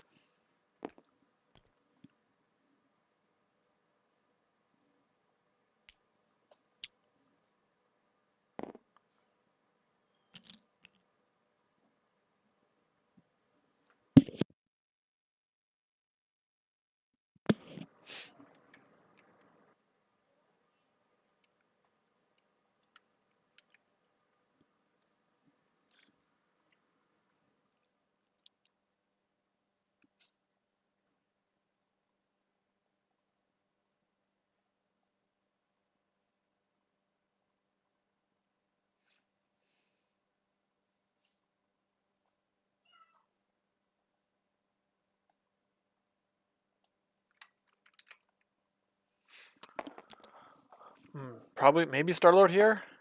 Yeah, Star-Lord into Bullseye. Wow. That honestly is very surprising to me that you would let Stark Armory stay online. Maybe he's just not too worried about it. He is already up in attrition in a big way. So it's like even if you don't make like decisions that we think are the better ones, like he's still, as long as he makes like a reasonably good decision, like he'll pull this out. We've got 3 into 2. Bullseye takes 1.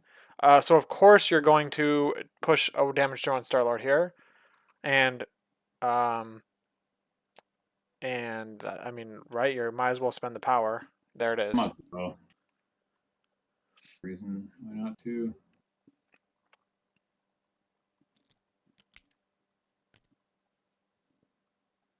Just flexing. Yeah, he's making. Maybe he's purposely making. I don't think that's what's happening, but I think it's just like Jiverson's probably just thinking like, I'll go with my models that are less tough. I mean, it's like generically like the typical thing to do. You go with your models that are less tough so that they get to activate this round, and then you save your stronger models to go later. I mean, we're now going to see a hit and run from Star-Lord. I'm sure he'll run away from the Stark Armory bubble.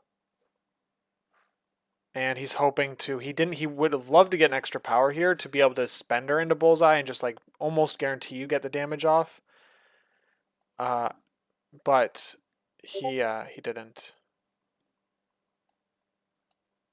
So let's see, hit and run, normal attack into Bullseye is what I'm thinking is you might as well.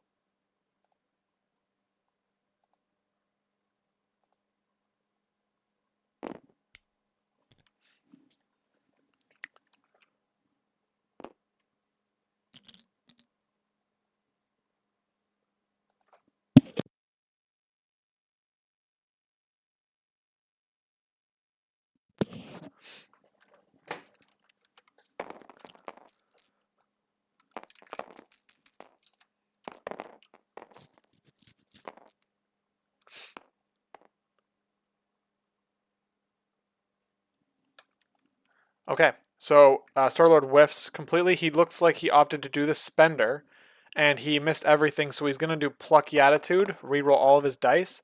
Bullseye blocks 3, and no damage. So the question is, does Bullseye pay another 2 power I don't think so. I think you to save push it, away? and dude, you can spend her into Hulk here now with 6 dice rapid fire. Yeah, that's interesting. So he is shocked. So Starlord did get a so. Oh, you get a Oh shock. man, Okay. yeah, shocking the shield team is like definitely the way to go. Yeah. Like that just like really puts it's a problem for them. So yeah, So this is great for Bullseye. he gets to act. Yeah, that's Oh, right. He gets an activation. That's right. I Uh, guess that's fine, but I would have saved the power for a hit and run, but I guess this is fine too. I mean, I But he's think gonna he's you're. he's gonna get to go gainer or spender into He Hulk here. could, but maybe he just like even runs away. Like I don't know. Maybe he just like does one attack and then hit and runs the second attack. You could. Um, It's not as enticing knowing that he's not holding anything though. You really yeah. need some offense here. So I can see the builder into Spender into Hulk, right? He's getting pretty low on health. Um, and you're getting 3 guaranteed damage into Hulk, right? Or close enough. Um, so yeah, that seems totally fine. It looks like your other characters have to survive another. Like Venom, do you go with Venom? Maybe you could go with Venom now. He could shake the shock and do 2 attacks. Like maybe Bullseye lives, right? Because you want to Ghost Rider wants to take out Iron Man, so maybe Bullseye can be ignored for a round. Um, he has No, to but be based basic. based off how he's activated this round, I don't know. Maybe Yeah, he does go after Bullseye. I don't know. yeah. It's up to Darth to uh, guess at to which activation or which character Jiverson wants to take out next, and then activate with that character, kind of to try to basically get every character this round to activate. As of right now, he's oh, here we go. Yeah, we're gonna see Iron Man go now. So he's gonna have 5. He's gonna go to 6 to 7. Oh, he's shooting into Star Lord, who has cover. I don't like that, but Um, man, yeah, ouch. I don't know. It's tough, but I would go into a character that hasn't activated yet in hopes that they don't get to activate. We have no blocks and we have a terrible roll for. Massive lift. Oh man, that sucks. We have a Jiverson re-rolling this, which is a little bit of a mistake, Why right? You why would already you have why would you cover. copy that? Yeah. Yeah, so he gets if he doesn't remember cover now, he's gonna take 1 on Star Lord, and he does. He forgets cover. I think, right? That's like Iron Man Yeah. didn't do the spender, did he? There's No. no way he did the spender there because Oh, spender. you know what? Maybe he did. No, I don't. Oh, hold on. He rolled 7 dice, No, yeah, you're right. He so he rolled seven couldn't dice. have. That He was couldn't that was have. definitely a Friday at I Okay, we're replacement doing it cost. again.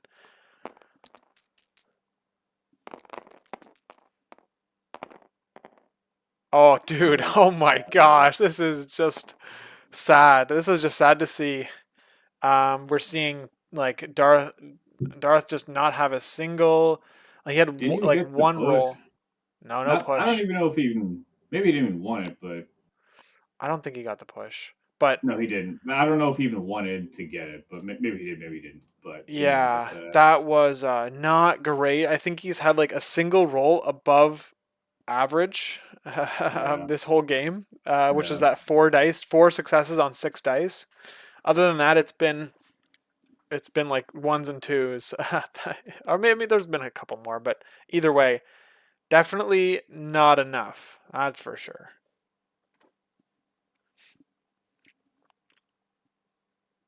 That was that was so sad. Oh man.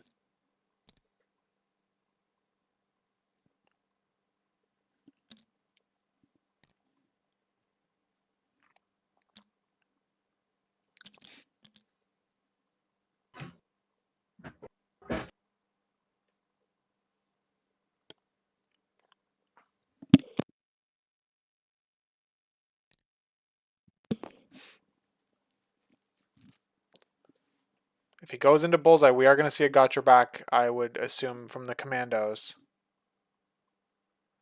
But that's definitely not going to be enough to hurt Ghost Rider significantly. Alright, let's see. Looks like that's the attack we're doing into Bullseye here. It's just going to get him off the table. Seems totally reasonable. He's got 3 into Bullseye, 3, no blocks, take key, that gets him. And we'll see a got your back here. So, Softlow, you say Bullseye gets to an activation? Well, no, I he mean, he doesn't. still did it. He still did his job, in my opinion. Like, this is going to be a 6 dice. Got your back. Venom should probably get to activate, maybe. Alright, here we go. Still 2 blocks from Ghost Rider. Man, the guy is, Alright, let's see if these crits convert. Alright, 5 into 2, so 3 on to Cosmic Ghost Rider. He might just wing this here. That's a decent sized spike. I think you accept it.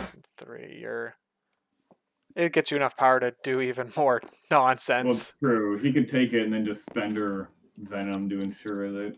Yeah, he could pull in Iron Man and then spender him. You just take the 3. You then you have 9 power. You spend 2 to bring Iron Man in, and then you spend 6 to spender him, and then he's gone.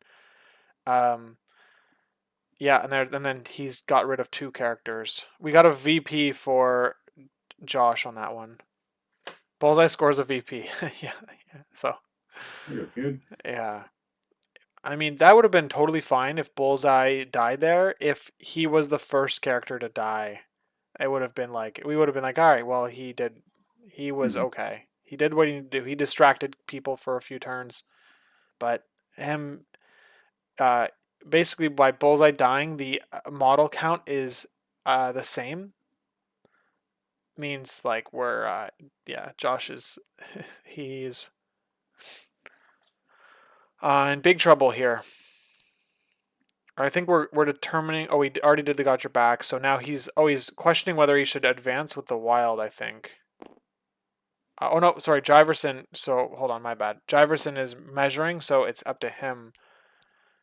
Looks like he's just gonna spend her into the commandos. He's got 1 attack left.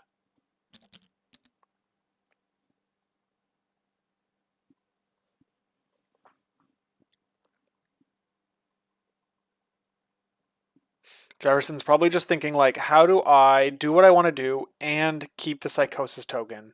So he's trying to spend power, I guess, as more efficiently, and that's why he looked like he's spending. If he spent 7 power, he would have 2 left going into next round, which is in all likelihood enough to be in psychosis again. And that's why we're seeing. Looks like the 1 bump. Are we spending 1 power? We spent. Okay, that was and that was an illegal move. But I mean, it's already happened. There's really no way to.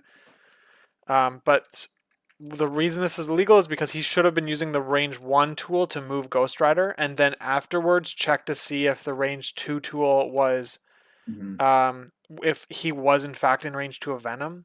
But he basically used no tool to place range 1. And he just put the range 2 tool on Venom. So he was basically wasn't measuring with the proper tool when he did the action. But I mean, like, I don't know. I think like it wasn't perfect. He didn't like perfectly measure off of 2. He readjusted, I guess. So I don't know. This is hopefully he watches. Hopefully he sees this back and realizes he has to use the right tool. All right, we've got a dead Venom. I think 7 successes with 2 crits, 2 blocks. That's enough. Yep, that can the crits explode, so that's dead Venom. He hits the trigger. He hits the dust to dust. Means that all of Venom's shields become skulls. Not that it mattered, but it happened. We have no got your back ability because the commandos have no power. So Ghost Rider's probably done his activation. He could, I guess, pull a character in, but I mean, smart target prioritization here. You just go after a character who hasn't activated on shield.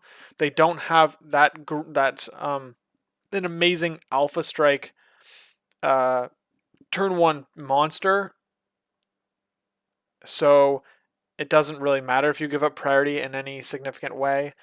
It also forces Nick Fury to activate before Hulk, so Hulk could just like smash into Fury or like displace him or just basically get the VPs, like take a more significant VP lead.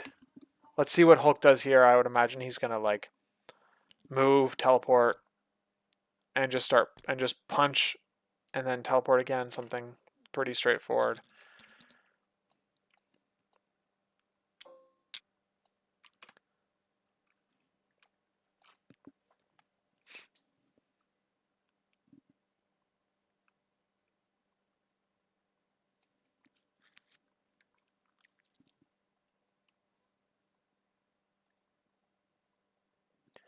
Hulk can't do the jump because if he does, I mean he could, but if he does, he doesn't have enough power to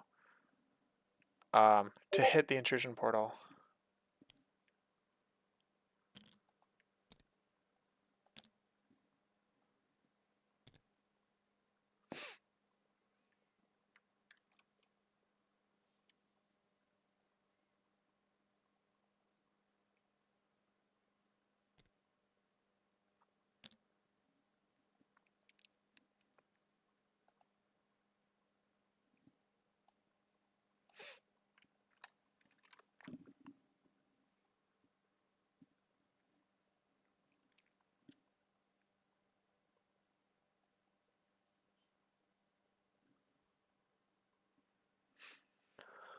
Let's see if Jiverson catches this. Let's see if he catches. I mean, I don't know. Maybe he wants to jump and then do nothing else. But I doubt. I think he'll. I'm sure soon realize he doesn't have enough power to gamma leap and hit the portal.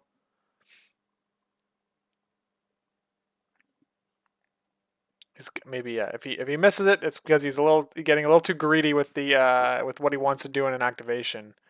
Hulk should only be able to get a move. He'll move onto the portal, so he'll only get to attack once.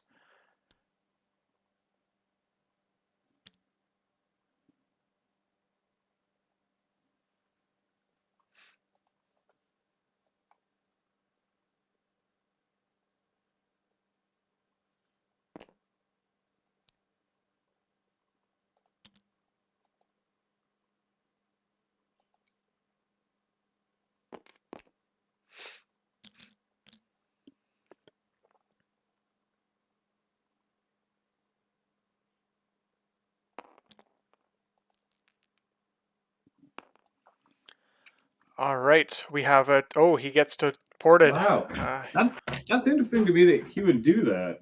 I would have thought he would have teleported and then just walked and on someone. Okay, yeah, maybe. Yeah, I guess. I mean, you have multiple chances here.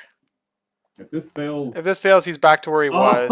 oh, So he gets to do nothing this round. He's going to be put back on the portal that he can't interact with, ultimately ending his turn doing nothing. He'll take a bleed damage, so he'll probably just shake the bleed, right?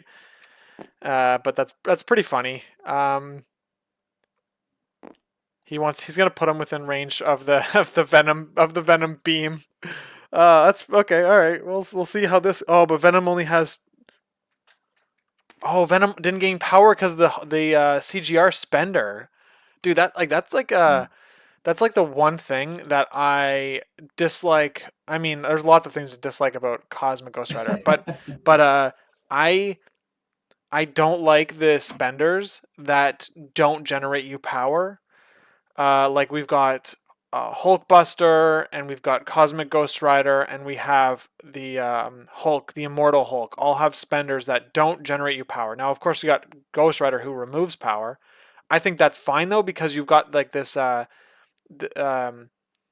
if you have no power on you, the spender isn't that good, right? The spender is only good when you have power on you. So there's like it's like niche kind of situation. Of course, those situations come up often enough, but the ones that just flat out don't give you any power. Oh, and Ebony Maw has that too on his spender. And it just like I feel like it takes one of the core, like a comeback mechanic basically, and it removes it. Like I don't like how that gaining power for damage dealt is like a comeback mechanic in this game, and it's like it felt like a core. It feels like more of like a core idea behind the game, and so to have characters that are pretty popular in the meta, have that, making it more visible as a feature in the game, has made me realize how unfun it is to be on the receiving end of it. We're seeing, what are we seeing? We're seeing another move by Hulk. So he's gonna opt to not shake the bleed. Wow. He'll take the damage. So ultimately, Hulk has the worst possible activation he could have had. That makes logical sense by doing nothing really and taking a bleed damage. He gains 1 VP for his team. That's what he did. Okay, and we're going into the next round here. Let's see how... So the reason he moved is obviously to avoid Venom going into him twice or something like that, right? But, yeah.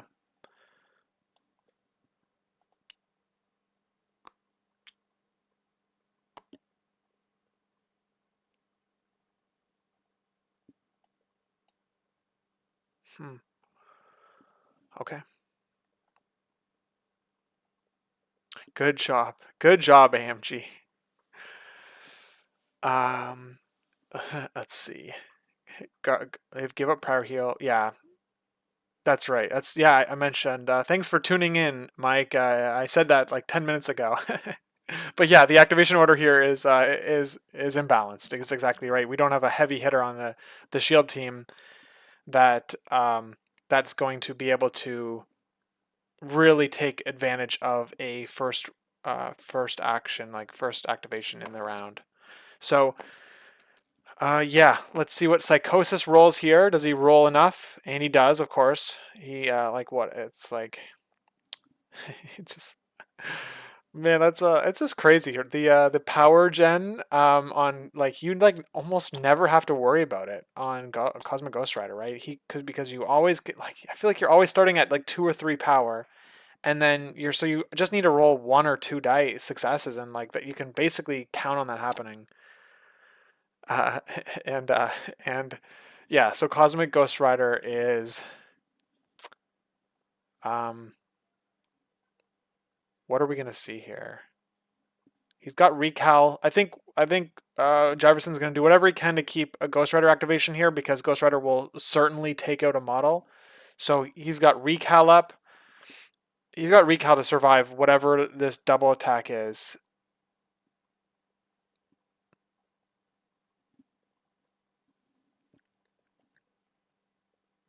Stark Armory's gone, so we're back to regular attacks. I think you do have to just go with Venom here.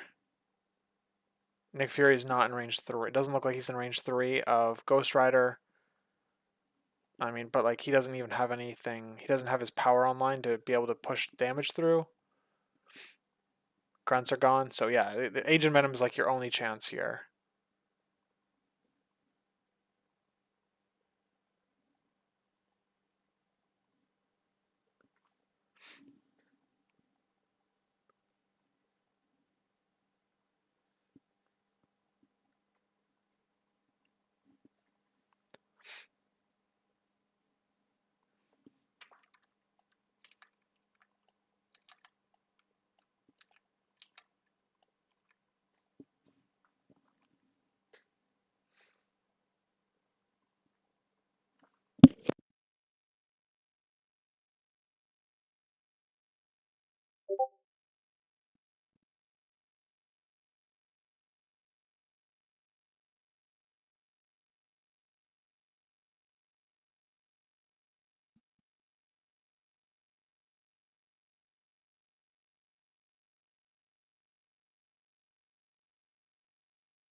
All right.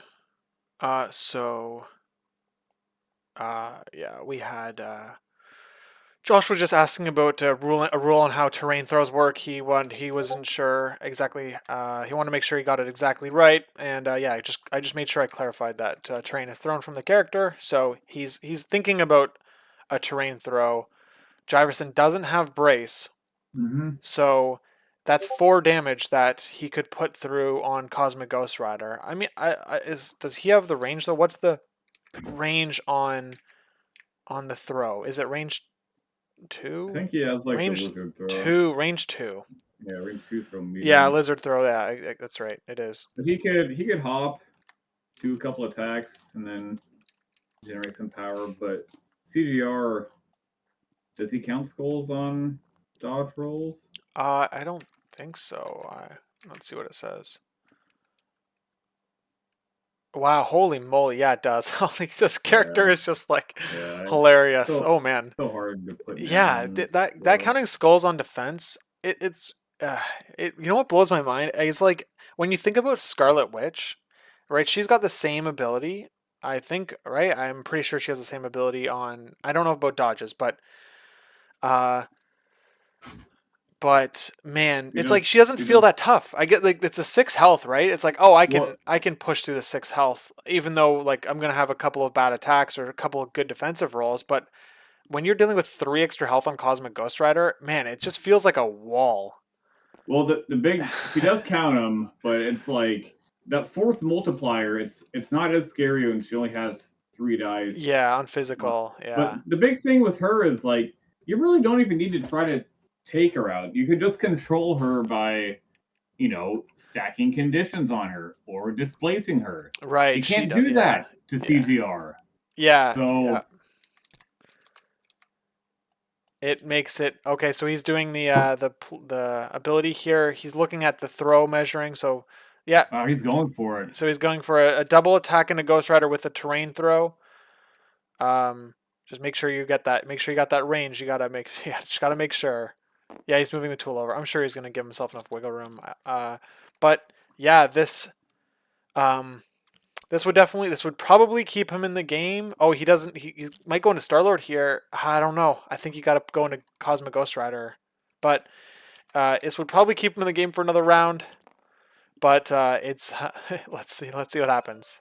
Oh man, he's going to Star Lord. Star Lord doesn't get cover for this, so no dice mods. He can't do his. What's it called? His plucky attitude Lucky. either. Yep. So he's dead. So we got so I guess there we go. He got power generation.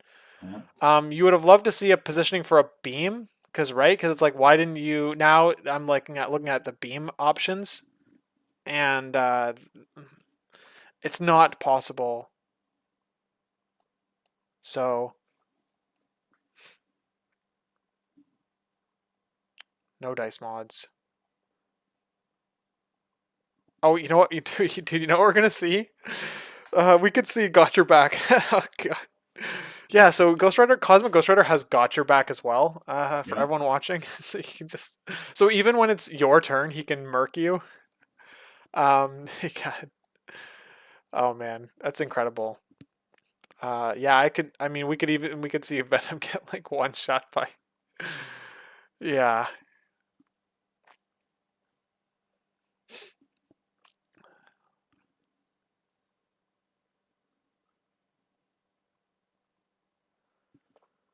All right. Let's see. What is the thinking here? You can't recal this. Okay. Can you imagine if he plays recal and then he can't re-roll his dice? Okay. Well, they figured it out. Um, and so you'd roll. Okay. So yeah, if you can't recal, you won't be able to recal your defensive dice, but it would still make Venom re-roll his dice.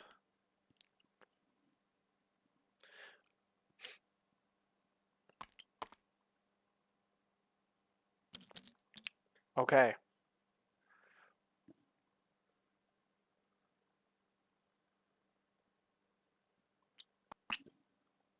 Are we gonna see it? And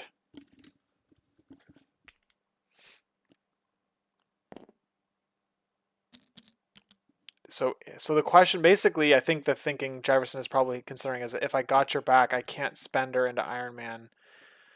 Because it's going to cost 3, and he would have to do 2 double attacks into Iron Man, 2 6 dice counting skull attacks with a winging it token on one of them. Yeah. See, he can't. Cosmic Ghost Rider can't score. It balances it out. Yeah, that's doesn't roll lots of power and gets to score victory points. Fair and balanced. Man, he's just he's just nutty. I'm gonna play him. That's it. I'm gonna play Cosmic Ghost Rider. It's none of this BS of me not playing him. Yeah, he's cracked and jacked.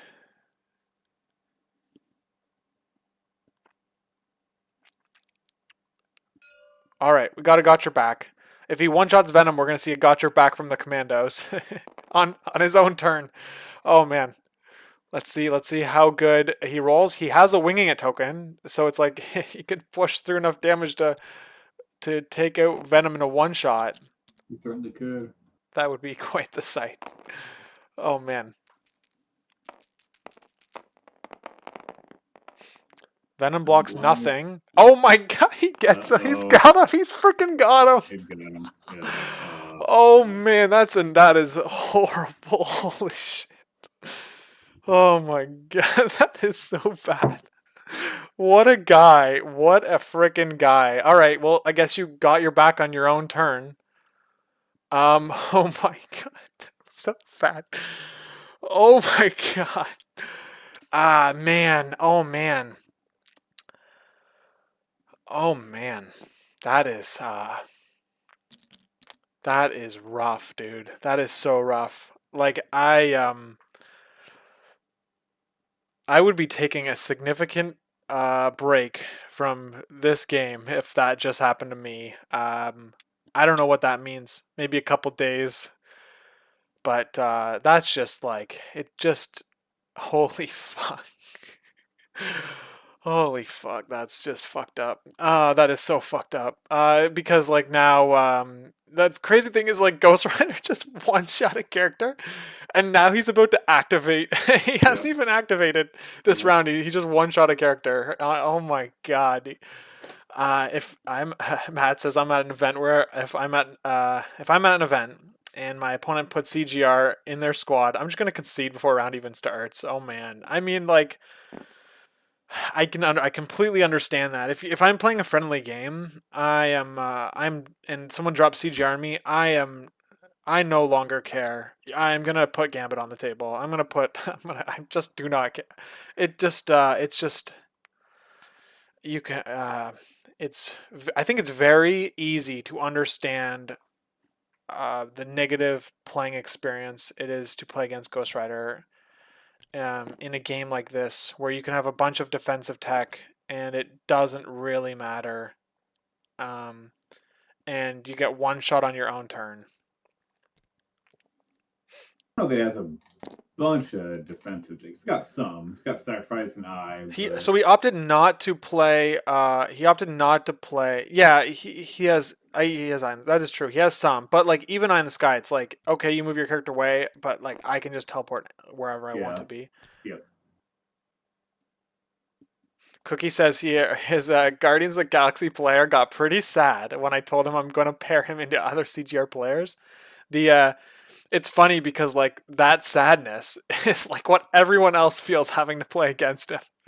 So he's just like, it's like it's just a taste of his own medicine kind of thing. It's pretty funny.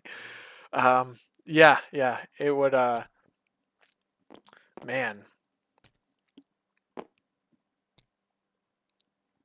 Well, jeez, rough. That's very rough. I'm surprised he didn't opt to Got Your Back. But I guess like there was like it was kind of hopeless since CGR had so much damage on him. The thing is like, so you're not going to one shot CGR with the Got Your Back. So again, in effect, all you're really doing is just powering him up so that he can just go ham. Okay, so Cosmic Ghost Rider is incinerating the commandos, and he is going to probably just attack them twice, 6 dice energy. Yeah, this makes a lot of sense. You go with CGR now, so there's like no way. I mean, so basically you're guaranteeing he activates, right? By activating him. He rolls 3 into 1 block, taking 2 on the commandos here.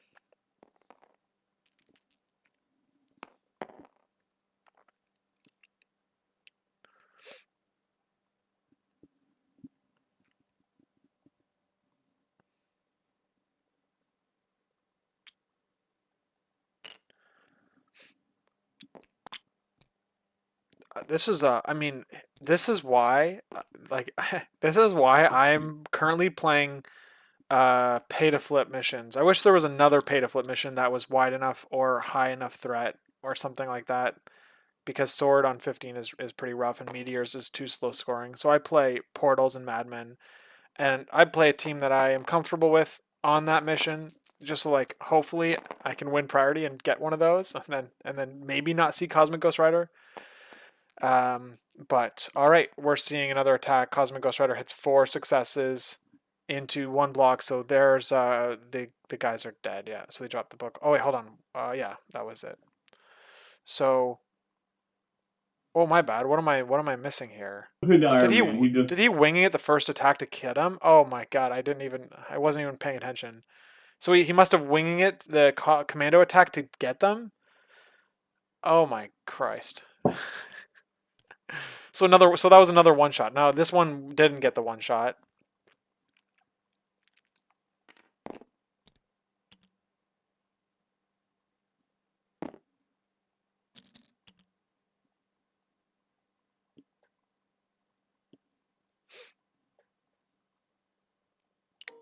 All right.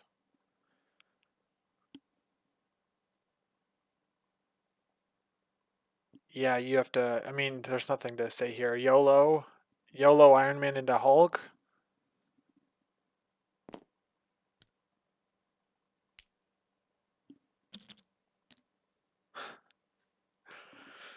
Well, I'm streaming my TTS game in a couple hours from now.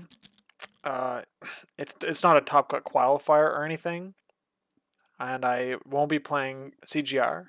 I can't promise what my opponent's gonna bring or not bring, but I will be on Twitch again in a couple hours from now if anyone wants to watch that.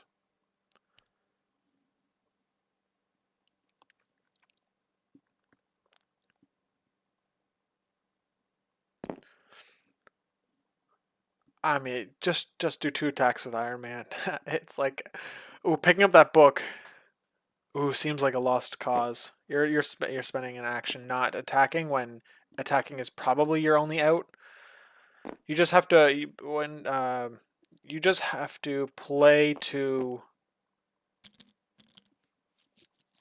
you have to play to your outs, and I think that a double attack here is one of them. Let's see what Iron Man does. He's gonna spend 2 power for a Friday AI attack. Um, and yeah, into Hulk. Maybe push him away so he gets less of a strong activation. And maybe do damage to him. Let's see how much damage he can push through here. If I had to guess, based on the trend, it may be like 1 damage. Oh, look at that. No damage. Oh, hold on. Oh, I'm right. I called it. Yep, 1 damage on Hulk. All right. Yeah, it's. I mean, it's like there was a lot of data I compiled to guess that 1 damage. The entire match is what all of the data from the entire match made the output, my forecasting output, be 1 damage. So there we go. Let's see. Let's see what happens now. Um, Man, Bill should just throw terrain into Tony or something. I don't know. Throw Tony into something.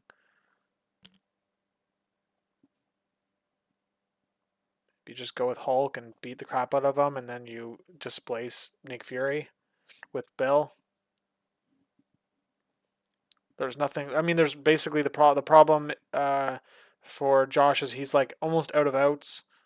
Like it's pretty much locked in for Jiverson. So Jiverson doesn't have to play perfectly here. He can just most decisions he makes will lead to a win. So he's opting to choose Hulk first. Totally reasonable.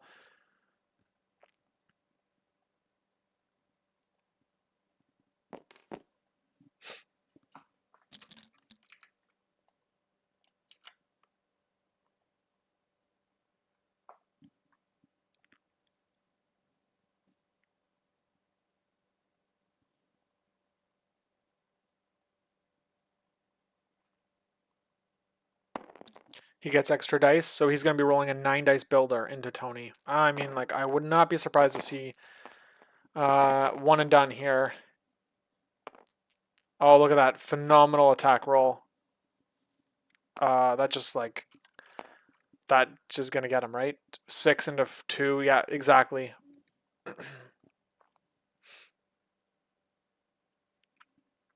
Ouch. Tony's gone. I mean,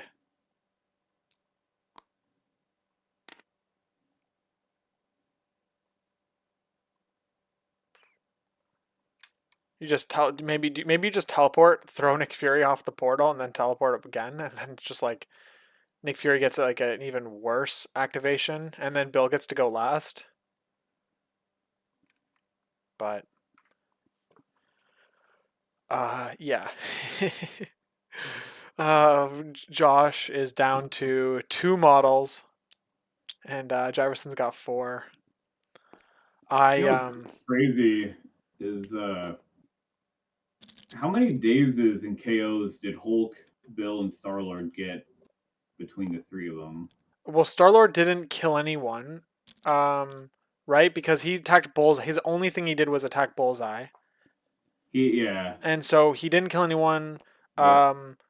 Let's see. We got Bill. Did Bill summon the storm kill into Iron Man? I don't remember if he did. No, because that's the one that got sacrificed. So Venom took one, Iron Man took one. They each took like 2 damage off of it. Double Downwind says, AMG, please make it stop. You know, that's like I'm a fan of South Park, and there's that one um, episode where they're watching Indiana Jones in the newest Indiana Jones in the movie theater, and and it's basically just George Lucas and Steven Spielberg sexually assaulting Indiana Jones the whole Yeah. time, and it's like, stop, you're hurting him, stop. It's like it's like kind of the same vibe. It's kind of disappointing because they had this character that was really just running over everything. Most players were tired of playing against. They had to address him twice, but most people feel like he's finally in a good place now. But it kind of doesn't really matter anymore because we have this other one. Yeah. With that said, I think Darth he had some other options that he could have explored that I think would have given him a better chance in this game. Is RCGR and Hulk and Guardians insane? Yes, they are. But I don't think Darth had the best plan. I think his both in roster construction and both with his opening. I think his moves after the opening round were fine, but on the opening, I think he got a little lost about what he wanted to do, how he wanted to approach this team, and I think it put him in a hole that he wasn't just never really had the ability then to come back from. Yeah, I agree. I think the opening round put him in the back foot. Another thing that's like my experience is that when you are losing, and of course if you have the time, you basically think you run through every option to find one that is like the best of the worst case kind of thing. Like I feel like it's much easier to find one solution in a lot of cases when you're losing versus what to do when you're winning. It's harder to find those move backward or do nothing kind of activations. Mm-hmm. And so I think that just getting better at round one, where things are basically still at parity, Yeah, like might have helped Josh here not be as aggressive with Bucky with when he was, because that as soon as Bucky was yeah, in range to be double attacked by Cosmic Ghost Rider round one, I mean, like it immediately put him on that yeah. that back foot. I think he could have utilized. So where the fighting all is now, he had these big crates that were, not only gave him cover, denied line of sight, also was a front stop for any potential bows. I think he could have utilized those more and stacked up against over there, as opposed to kind of setting up in the middle and to the left. And to the left, there really was no cover. So if you went for that, and Hulk was over there too. So I think I would have liked to have seen him try to stack up on that portal instead a little bit more instead of just sending only lone bullseye over there. Yeah. I don't know. Like I liked everything he did except the Bucky move. Like going down 2-1 is totally fine in a match where he literally wants to KO or injure two characters every round. Yeah, It's like you're gonna get a VP every round. Like you're guaranteed to get a VP every round, and if you don't, it's a huge problem for Jiverson. It means he didn't get to daze you in a round. So yeah. If he'd yeah, gone down 2-1 and not lost anyone, or even just lost bullseye on the opening round, that would have been sustainable. yeah, But losing Bucky and then knowing you're losing him top of round two, that's yeah. that's tough to come back from. Not having Helios, I would have liked to see Hela instead. Those are like a couple small things. I don't know if Hela gets the job done, but um, it probably means that you have to kill her 3 times at bare minimum. Um, and yeah, so rather than Agent Venom, I mean Agent Venom's good, but he's too weak into an energy based team, right? You've got 3 characters on here that primarily do energy damage, and Yeah, Agent Venom that just that that one shot, yeah. I mean he got one shot, yeah. interrupting So he rolled. interrupting his activation was tough. Yeah, that's The one thing about Hella though is she's not as automatic to come back as say like OG Ultron was, because she has to have 3 of those tokens. So if you just walk her up there and your opponent just focuses her down and only her, she wouldn't have the 3 when she gets KO'd. So I found that in playing her. I tested her out after they changed her and noticed that is like you can't really just walk her up and just say go ham on her, because if they daze her around 1 KO around 2 before anyone else gets daze or KO'd, she's gone. yeah. That's totally fair. You kind of would have to play back, but the um Mike made a good point. Is that you should like Crimson Dynamo is probably the best pick, and I believe that Josh Yeah, had him in yeah. your list, and yeah. As soon as he said that, it's like yeah, of course that is the damage reduction, the disruption field combination might it'll save you more often than it will let you down. Let's see here. Yeah, CGR isn't really a deployment zone threat. You just can't go anywhere outside your deployment zone. Yeah, that's basically it. You have to be like behind your like D shape secure, behind your Montesi book, and you probably won't get hit. The problem is it doesn't let you play the game at all. Like you just don't get to play. Uh, and then yeah, you just do not get to play. Oh my gosh, it's crazy. You're like, I'm ready to you bring your models to the board. I'm ready to play a game of Marvel. Okay, but if you move anywhere past a what is that? Like a I don't even know, an eighth past if you move anywhere past this line, which represents about like 15% of the board, I can kill your character. So But that's kind of always been a thing that's existed in the game, though. yeah, Like but the line was like a lot closer to like the mid board, basically, right? It was like maybe 60% or 55, 60% in a lot of cases. Now with like I mean, I read this thing on the Discord where it was just like, where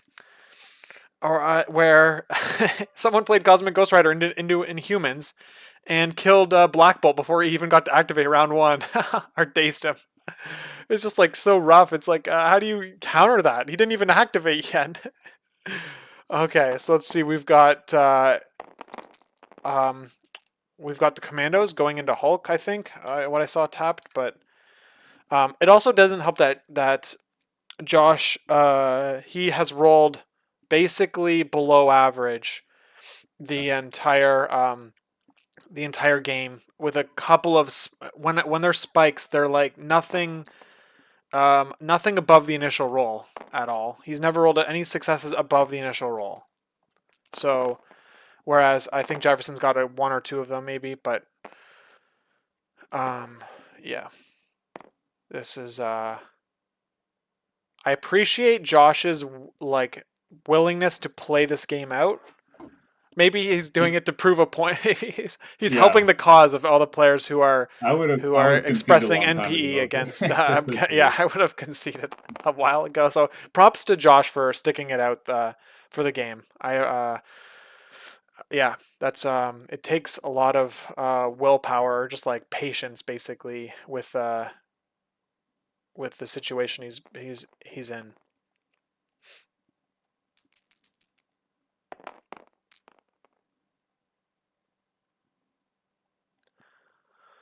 Okay, we've got a second attack, 4 successes into 2, so looks like Hulk taking 2.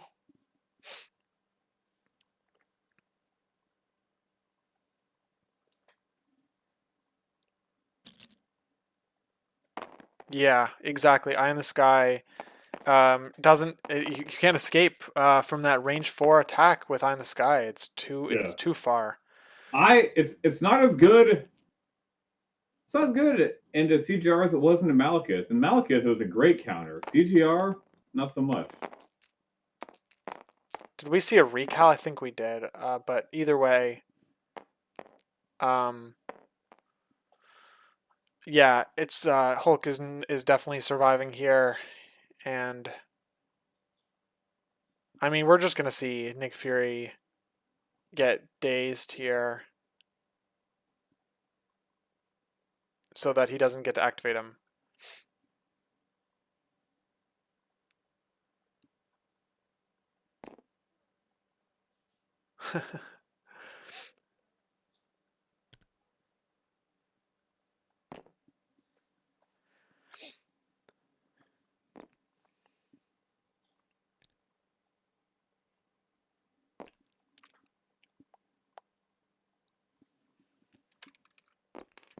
Okay, so we're having the siblings in arms on the grunt ability. Try to keep him safe. Josh really doing everything he can to get both activations here, so Fury is going to have to tank a significant damage if he is going to if he's going to be able to activate Fury.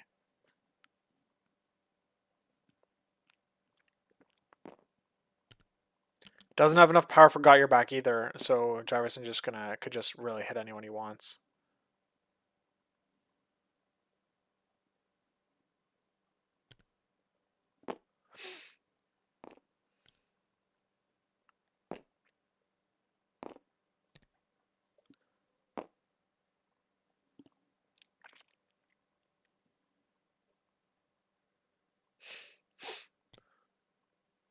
Yeah, yeah. All right. Well, he's looking like he's gonna spend her into the commandos, I guess. Um, I'm not sure what exactly is going on here, but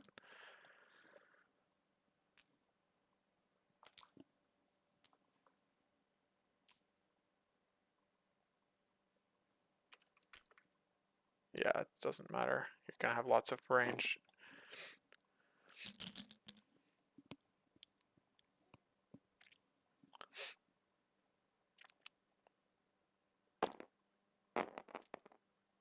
Yeah. Matt, I mean, the same thing, and Mike mentioned above too. Like giving Prio and then Heliosing is like it's like I won a tournament game by doing that exact thing. I didn't, and against a Black Order. match, I was able to Helios a Cosmic Ghost Rider to prevent him from activating on the final round, and then and it was just like pure luck basically. Okay, so the commandos are gone. We get a VP, so 11-10. The score is a lot closer on the numbers, right? You're going to when you record it into Longshanks here, it's like going to be 16-12 or something, or I don't know, whatever, 16, I don't know, whatever it is. It's oh man.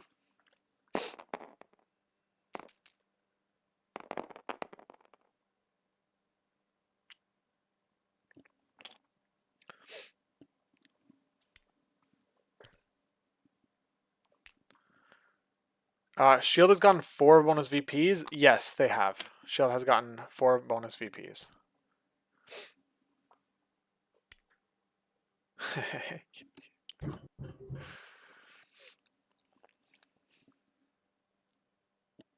All right. So he's going to shoot into Fury, I would imagine.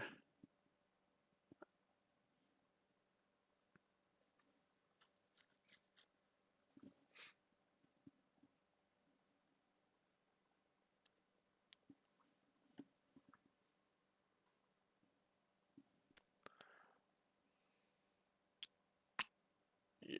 Okay. Oh god. We have a patch up. Who patched? Starlord patches up Hulk. Yeah, just to give no chance. Chance of winning is now 0. Let's see. We have Jiverson rolling 5 successes into Fury's 3, so Fury takes 2. Yeah, so let's see what happens here. What is going on now? 5. We got, I think, Fury. I'm not exactly sure what's happening. Beta Ray Bill is getting attacked by Fury. Okay. It was a spender, I think. Does it matter? No, it wasn't. Oh, what the hell? I don't even know what just happened. Okay, whatever. It doesn't matter. An activated token on Fury.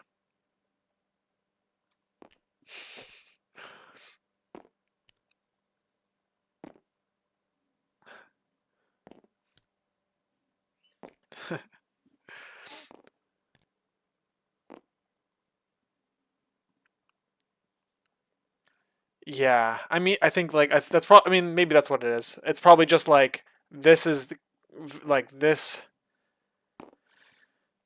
is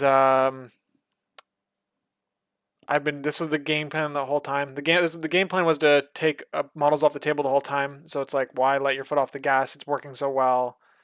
Yeah, he could have pivoted towards scoring points, but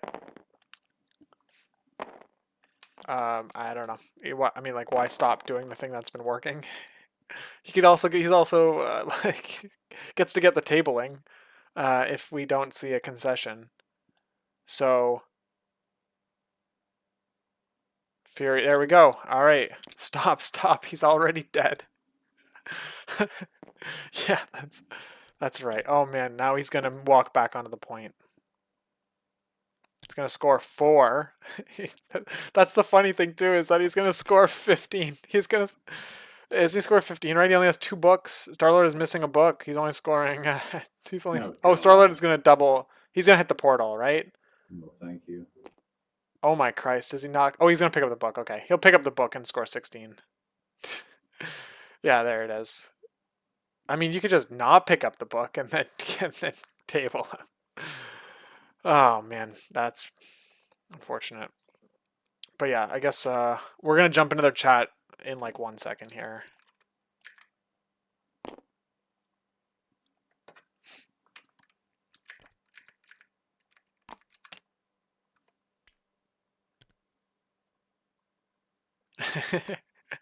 Yeah, I love that South Park reference, right? I thought this was America. Yeah, I thought this was America. I don't hear no bell. Oh man.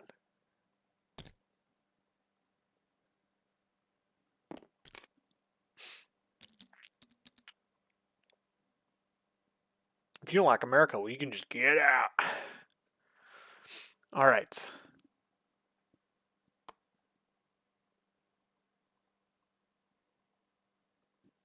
I'm just waiting for them to calculate the score here.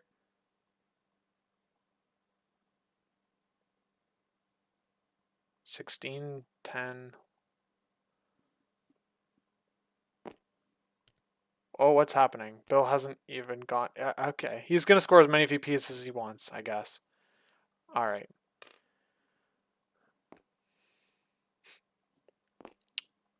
Jiverson's a nice guy, guys. Just so everyone knows, uh, he's a nice guy to play against. All right, so let's make sure we separate the man from the. All right, we're gonna jump into their chat. The man from the model. Okay, don't hate the player. That's good. That's fine. Hey guys, Josh. You're a better man than me. I would have probably conceded a round or two ago, but I understand. We had verbally established that. I don't like to actually concede because my opponent doesn't get their VPs, so yeah. that can matter for tournament stuff. So I just play it out, let my opponent get their points. So so it was definitely a display on how the power of CGR. Josh, did you what were your thoughts going into the match and in the squad creation? So I guess I think you had Crimson Dynamo and Hela in your list as 4 options instead of Venom. Was that something you were considering when you were picking your squad? Yes, and in retrospect, it should have been Hela, I think. I Dynamo is where I started with, but I haven't played him on intrusions. I don't have the math down for how he moves on intrusions and whether he's good on them or if he's too slow to get where he needs to be with them. So I didn't want to risk that. I knew Venom was fast enough. I also thought there was a good chance because I saw the Hulk in the list. I was like, good chance Hulk is coming on intrusions, that's potentially up to 2 fewer energy attacks that are coming my way, like energy attackers coming Right. my way. So I'm less worried about that. I mean, yes, there's always Star-Lord. I didn't know for sure if CGR was going to be coming on this one, but I was pretty confident Hulk was. So I was like, okay, this is probably, and the terrain was well set up for him to throw things. There was good threes, no fours.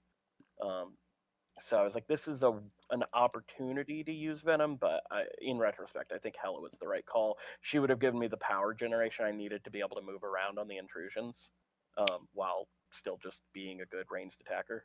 Yeah. Um, Yeah. I was trying to play off of the intrusions and just use my leadership to maintain parity and then win on attrition. Except I was just losing on VPs and attrition the whole time, so that doesn't really pan out. But hey, it goes how it goes. Yeah, and I think like the main thing that set up Jiverson to basically enact his game plan round after round was that round 1 Bucky days. So I think I mean like that's like the main thing that I I was saw so here mad is at that myself. No, because Cosmic Ghost Rider only had 3 power, like mhm, there might have been like I think that's you gave him exactly what he needed, I think, to start exactly. that. And so it's just like measuring off of what Ghost Rider max range is, and even maybe if Bucky isn't doing anything this round, like at least if he does go down next round, um, you're getting a VP for it. Yep. So yeah, it was kind of sad to see Bucky be taken out so quickly. Like Right. in terms of like you be able to do the things you wanted to do. Um, Right. yeah, so Jiverson, congrats on making cuts. That's awesome. And Yeah. what were your Congrats. thoughts coming into the match and seeing Shield across the table? Were you happy to see intrusions? Oh man, my thoughts coming into the match were, of course, I looked at the Discord deal and then Longshanks, and I saw my opponent was playing Shield, and I was definitely terrified because when you want to bring a high threat model, you lose a couple of key activations or key attacks, and you can just really fall apart. But Intrusions was a huge bailout.